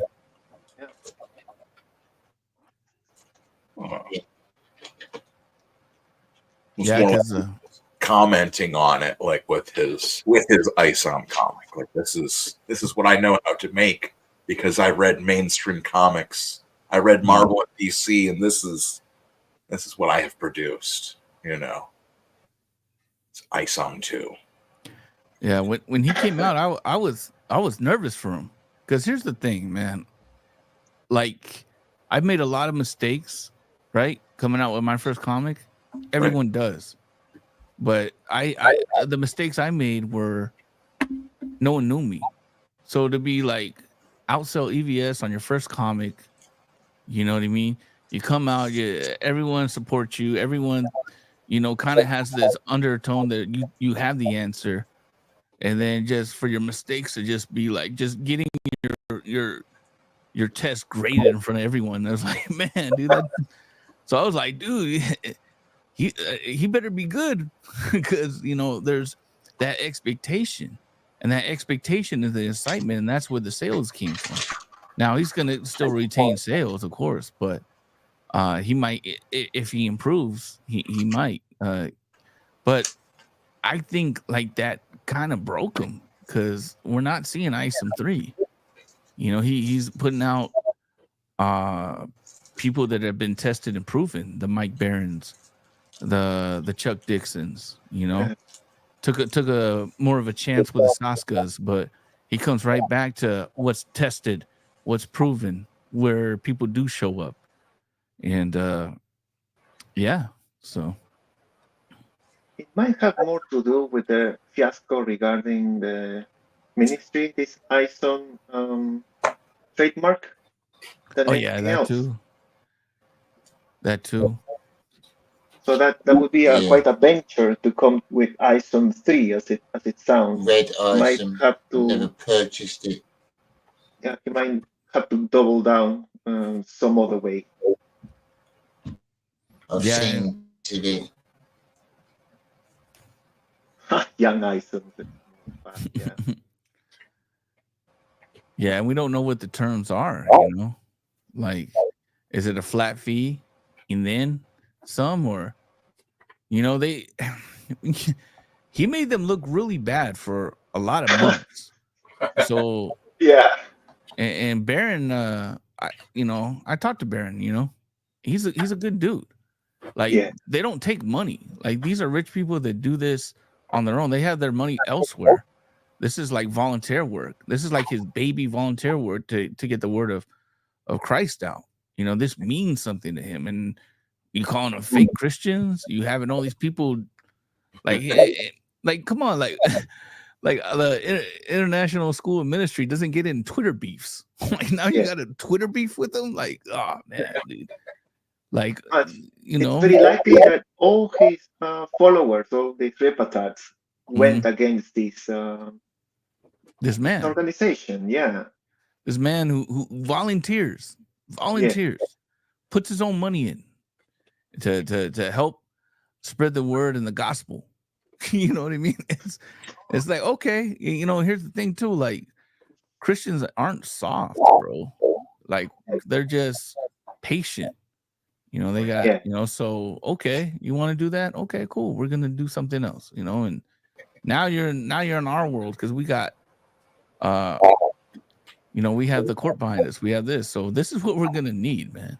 We're going to need, like, some money to go to charity. We're going to need this to happen, Like, who knows, Yeah. I'm just speculating, but, it's getting into a Twitter beef with a non-profit Christian organization is smile. Phrasing it like that, it's like now that you think about it, like, why wouldn't? Because I remember when all that started, he was just immediately antagonistic, angry, aggressive. Well, blah blah blah. Some people, they say that we've been using their trademark. That means I'm like, is this really the sort of thing you should be making YouTube videos about? Like Rockstar Lawyers, bro. That's what is this like. This whole thing is a joke. He's proper arrogant. Yeah. It was just. Well, let me ask. Actually, let me ask all of you. I want to think. You know anything about these ElfQuest comics? Can you tell me about these? I got these. Trying to figure out, like, are those like? Are you guys familiar with the ElfQuest? That's why, I think. Oh, I've read about it. Yeah. Yeah. Okay, that's what I'm saying. I Like, know people love them.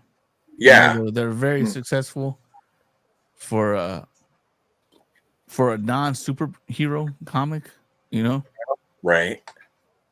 But they have their own huge following, Yeah, well, it's definitely like I read one of them, and they're definitely interesting. Like they're about like elves that all, like kind of like a fantasy setting. Like it definitely reminds me of like what you were, yeah, like you're doing there. The art is amazing from. Oh yeah. Like that's the thing too. Like let me show you that. Like that's a good, like this view of like all those. Yeah, those little it's dudes. beautiful. It's a beautiful book. I know. I got to take Iron Man off the wall. It's good for a black and white one. Yeah, that's it is true. I think I saw a video about ElfQuest. It was a couple that made a comic all together, and they carried it on for a certain amount of time, maybe a couple decades. This is from 83. Mm-hmm. 82, cool. 83. But they were talking about, I was reading through one of them, and it was talking about like their sales numbers were like in the hundreds of thousands, like 400,000, 500,000 copies for each of these. This is like issue the magazine. 16 or something. Like comics were selling back then. They were selling, man. And like we were talking about Image, right? Like when that came out at with Liefeld and all them, they had a all-star panel at Golden Apple, and even Eazy-E showed up for that. So that Oh yeah. It was comics were everywhere, man. Every fan base. Yeah, and there was, if you look in the old like Conan magazines too, you'll see like there'll be like there'll be stuff about like the people that were like doing conventions back then and like cosplay. That Wendy Penny from the ElfQuest, right? It was like Richard and Wendy Penny. I think that's how you say their name. She was the artist, he was the writer, plotter, or whatever. But there's all kinds of pictures of them. It'd be like both of them, and there'd be all these like dressed up, a whole bunch of like basically cosplayers or maybe like Ren Fair people, like all dressed up like. Yeah, I know they have a strong fan base, but the books are rare. So I was always aware of it, but it's like, damn, I never really can get my hands. I think I got to go look for that digitally. But even digitally, I got to go check because I don't really come across it too much digitally, but I really got to look for it. I ordered some off the eBay. Like there's a bunch on there, but they are like more like usually, like old, like you'll order a copy of like old, like Dark Knight Strikes Again. It's like $5 or $6 probably. But like these were all, I think they must, like you said, they must be rare. Like, they had them for like a single, because they had volumes for like $20, $30. Some of the issues were like the same thing, and like, but it was all like later issues. That's what I'm saying. This seems like there's like a lot of old stuff from it, because like I can remember it being in like Walden books when I was a kid too, but it might have been like maybe like mass market. And there was like a comic that was ElfQuest. Yes. That was from Marvel, right? Like yeah. I wonder if it was a reprint from some of the other stuff. I gotta find someone that really knows that lore because they're out there. Johnny looks frozen still. That's a cool shot, though. It is a good. Oh yeah. That's a cool shot. Like if I could freeze and just, yo, every shot with Johnny is cool. What am I saying? I'm just seeing that Dark Horse had it in 2016. It was a final quest, spell quest with Wendy, Vinny, and Richard. What do you get your comics and stuff in? Like, do you get eBay? You get yours on eBay? Yeah. And from my comic. Well, they're mostly eBay, at least for these old issues, of course. I had also been lucky and found a few Comicsgate books for sale on eBay, just randomly. My internet is terrible tonight. I wonder if there's weather in this. Yeah, Richard, I was. What was it like? What age? He muted himself again, or the computer did. The computer, yeah. I think he was saying what age is the comic for. I would say like 10 and up, 13 and up. You know, I don't really have any cuss words in there. Sorry, but there's no, like. I was asking you that is good, but I was asking you when you first started drawing, what age did you start thinking you wanted to be an artist? Well, I started when I was 8 and realized that I would suck, so I was just like, I'm gonna stick to writing. You know, some people I couldn't even draw a straight line with a ruler. You know, so I'm just like, you know what, I find more fun writing it and then letting an artist take it to the next level, because then it's like it's just a collab. This is what I envision, and then when I open up the email, yeah, I see what the work they've done, and that's the fun collaboration of it, you know, because there's some times where I just like, that's not how I seen it, but that's you know, I like what he did. Do you have like ideas for your character? Sure. Yeah, I'll send mostly like a couple of pictures for reference. I'm like, this is what I want to look for, mix with this, mix with this, mix with that. So when I'm working with the artist, I kind of like, okay, this is what I'm looking for. This is what I'm looking for, but in your style. And I always try to like this comic book thing is a collaboration. So it's like I got to give him room to work too. So it's like, here, this is what I'm looking for, but with your expertise, with your touches on it. And after that, I get out of the way and let the artist do what he does. That seems to that comfortable working environment makes the magic happen. And you always.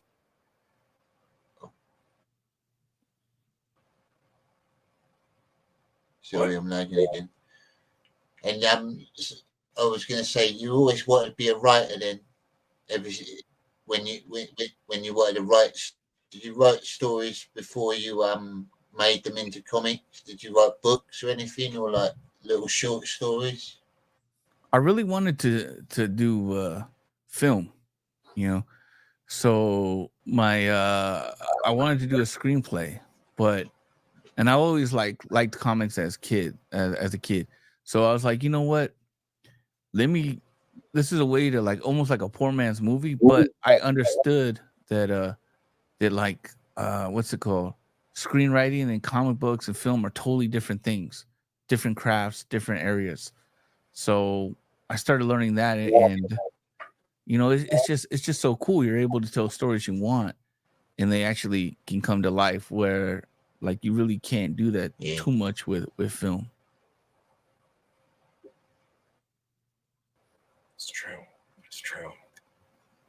Unlimited budget comic books. Yeah. Well, the thing too is people don't realize, some of them do, is film, it has a lot going for it. So there's Foley, there's music, there's, pacing. You control the pacing, you control what they see, this and that. With comics, the reader controls the pacing. The reader controls, well, to more of an extent, you know, the writer does too, but the reader controls a lot. They're more in control of it. They control the accents. You know, they control how things are read. You know, how characters. So it's and I think that's where the fun in comic books versus film is. You know, it's more of a shared experience. I think the writer and also the artist can dictate somehow the pace of the reading and how it is structured. As in, if you read from left to right, and how the go and how the panels also dictate the motions and how fluid it is, how fluid the story is. Mm-hmm. Yeah, it's but also I was thinking, of the intent, meaning with pace, right? So you ever watch a movie and you're not paying attention to it, and you're like, "What just happened?" You know, that really doesn't happen with reading, unless you're doing a bad job as a writer. You know, like so, it's like the story goes as fast or as you know, slow is the reader. But like when you're watching a film, if something happens fast, you really, unless you rewind it, you know, you know. But so that's where I was more thinking of pacing. But yeah, you are correct. Like, because there's it goes down to a certain amount of panels. What is shown on those panels? You know, what did you cut out? What did you know to keep it going? Some scenes or you know, just cut because it's holding up the story. You know, like there's only so many pages that like scenes can drag on in movies and they'll be all right because you're experiencing the performance. But if things drag on in comics, it just, you kind of bore the reader, you know. And I think that's another difference that I try to make it like that. That's where like that straightforward approach comes to you know.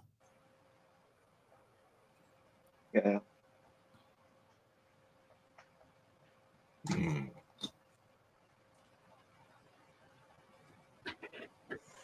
Yeah. Yes.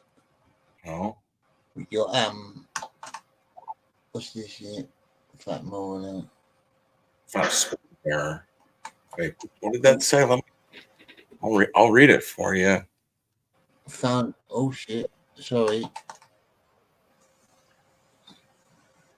He found a spelling error in Godlike, and then John Malin followed him on X. Coincidence? I think not.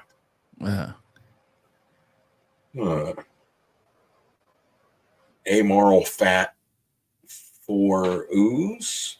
40 ounce. That's interesting. Yeah. Which I would say this. I had a lot of people pre-frued my my comic, you know, and like Tony, Vito, everyone, you know, and Admiral Fat 40 ounce, he actually found stuff, you know, like misspellings and stuff that they overlooked. I'm like, man, I got to get this guy as a proofreader, you know.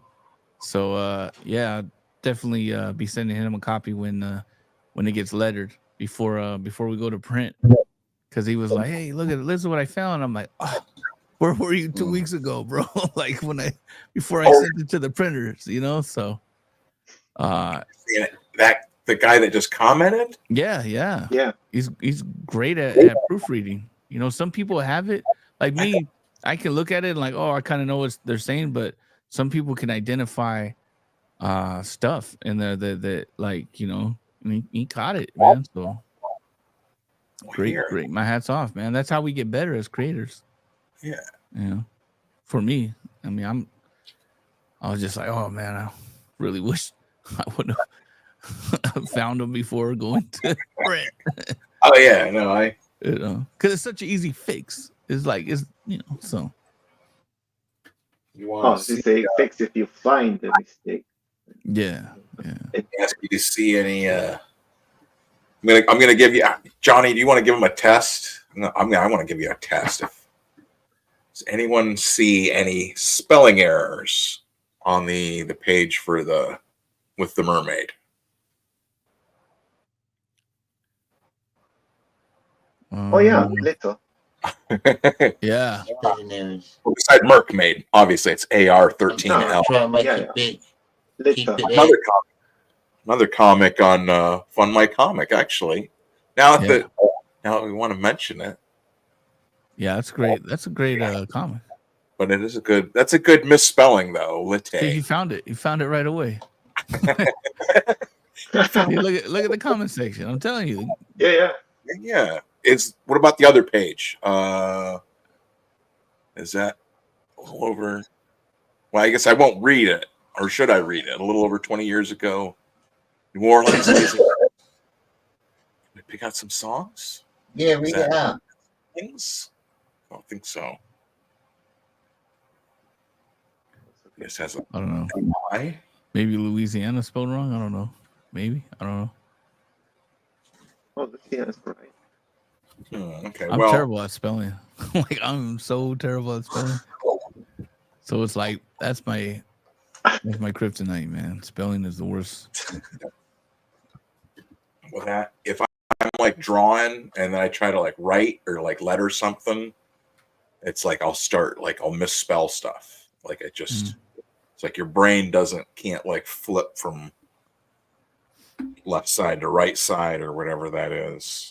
My brain is thinking like when I read it, since I wrote it, I'm like, okay, does this make sense? Does it flow? It's like it's on a totally different thing. And even I'm not even really looking at the words or the spelling because I kind of already know what they mean or not. You know, I already know what I wrote. So I'm like, okay, does that? You know, I'll take a second look if it doesn't sound right or doesn't flow to where I need it to, and then it's like, okay. Right. But yeah, that's where people just had different skills, and it just, you know, stands out to them a lot more. I do that when I'm making mailing mysteries. I usually make it and then I'll sit back and re-watch it and like change a few little bits here and there if I don't think they fit in. I will do like a proof watch. Sometimes I still miss stuff. Sometimes I still miss little bits, but I try and do like a friend of mine just sit down and watch it with me before I release it and get a second opinion.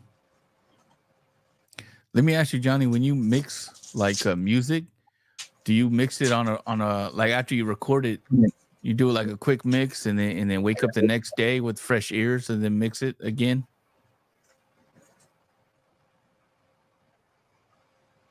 Oh, for the shows? Are you asking him? Because I know Johnny does music too. Yeah. Yeah. Yeah, I have a lot of gap.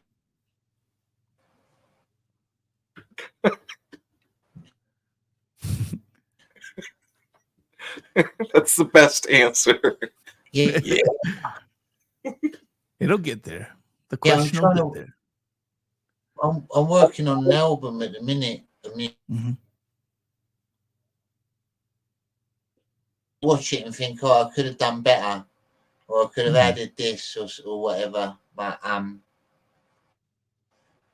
guess I can always just add it in the next one. Yeah.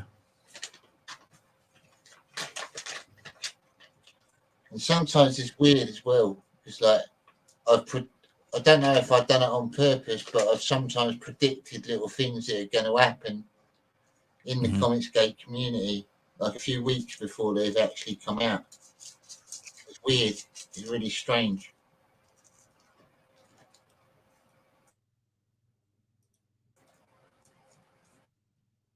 Yeah. Well, guys, I got to get going. I got to do some laundry before Still the going? work week, and Going quiet, mine. And then I gotta check on the newborn. So Congratulations. yeah, thank you. Yeah, it was my third child, second son, he was born on the 3rd of this month. So yeah, No worries. so Thank you for coming on, Richard. It's been Oh man, brilliant it's a having you, pleasure. mate. Thank you so much for letting me come on. And we got to do this again, man. I know you always stream Sundays, so the days that I usually have off, if I'm not doing family stuff, I'll probably just chill in the chat and see when. Mate. Yeah, so cool, man. And thank you to Dennis for supporting and Oh, Dr. thank Ben. you. Yeah, thank you. And then Yeah, Dr. Ben, great meeting you, man. Hope to stream with you guys soon, man. And just we gotta do I don't know, we gotta write the king or whoever we need to write in England to get Johnny's internet working better, man. This is wrong, man. This man should not be robbed of his speech, so Yes. all right, guys, it's been a pleasure. Thank you guys. Take care, man. Well, one night. Yeah. Come on Wednesday. Thank you, Dr. Ben and Dennis as well. Wednesday we're gonna have. Nice to see you. I'm gonna have to wind down the show now. Yeah. My internet's going really weird. I'm at a slow pace. Righto. Take care. Ben, Dr. Ben, have you is your campaign up and running yet? Your comic book campaign, or are you still working on it? Still working on it. But I will have a big announcement about it on Wednesday. I'm gonna have so I'm like working with my business partner and whatnot, signing NDAs, about NDAs, but I'll have a big announcement. Should have a video. Perhaps we'll have something on Wednesday on the Comics Gate Commandos that will raise more questions than it will answer. But no, always thanks for having me on, Johnny. I'm going to try and get a hold of the consulate, see if we can get some kind of get you a better connection, Wi-Fi cable or something, a satellite phone. Yeah, I am working on it. Satellite things, Elon. on it. Can you get those over there in England? The satellite. I'd probably get better signal on. I think.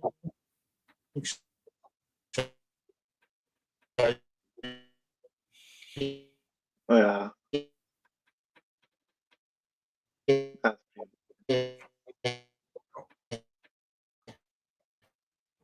I think so. I have to look into it. And Dennis as well. Yep. Thank you. Bye-bye. Comics Gate Commandos, everybody. Oh, yeah. Wednesday, 7:30 or 8:30 or something. Patrick's channel, PQ Vox.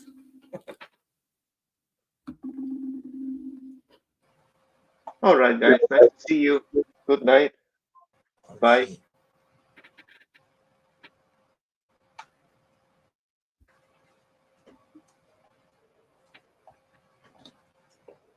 All right. Adios, mate. You take care, and I'll catch you on another show. Thank you for coming on. Thank you, everyone in the chat. Thank you, Dr. Ben. I am trying to get us out of here. To the super chat from Dennis Rodriguez, super chat, and membership from Kamikaze. Yeah, a brilliant guest tonight, Richard Umbrey. Go out, look at his campaign, back his comic. He's a legend, and I'll have him on again. He's a brilliant bloke. It's awesome, and a big thank you for him for coming on. I know it's busy when you've got a newborn to deal with and stuff. And thank you all for watching. You've all been brilliant tonight, and I will leave you with the man himself. Goodbye.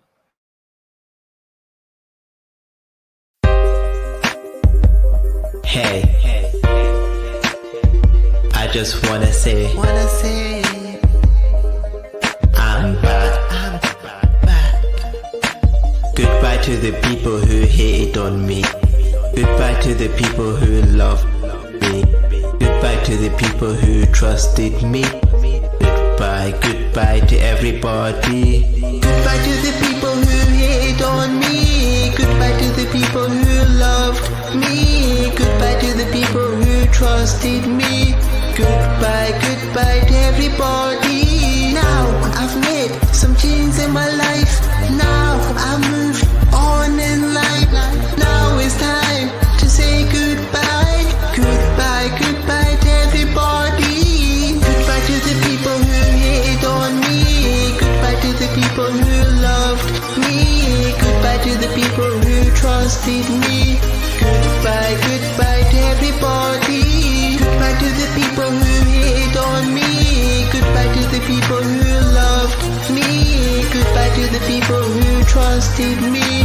Goodbye, goodbye to everybody. I'm thinking deeply right now. My life without you, it's like wow, but I don't know how to explain this. I don't know why it's happening to me, but I just realize you're not the person you used to be. Now I've left this city. This bullshit is not gonna happen again. Goodbye to the people who hate on me. Goodbye to the people who loved me. Goodbye to the people who trusted me. Goodbye, goodbye to everybody. Goodbye to the people who hate on me. Goodbye to the people who loved me. Goodbye to the people who trusted me. Goodbye, goodbye to everybody.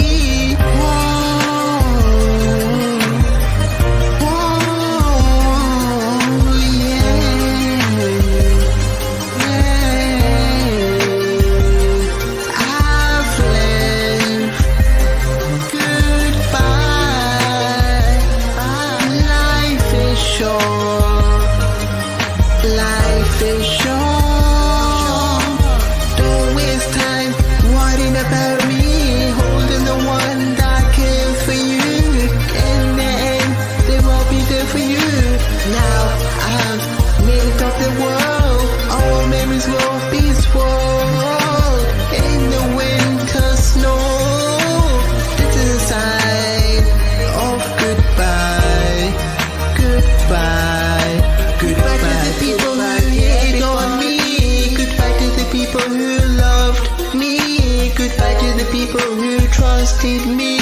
Goodbye, goodbye to everybody. Goodbye to the people who hate on me.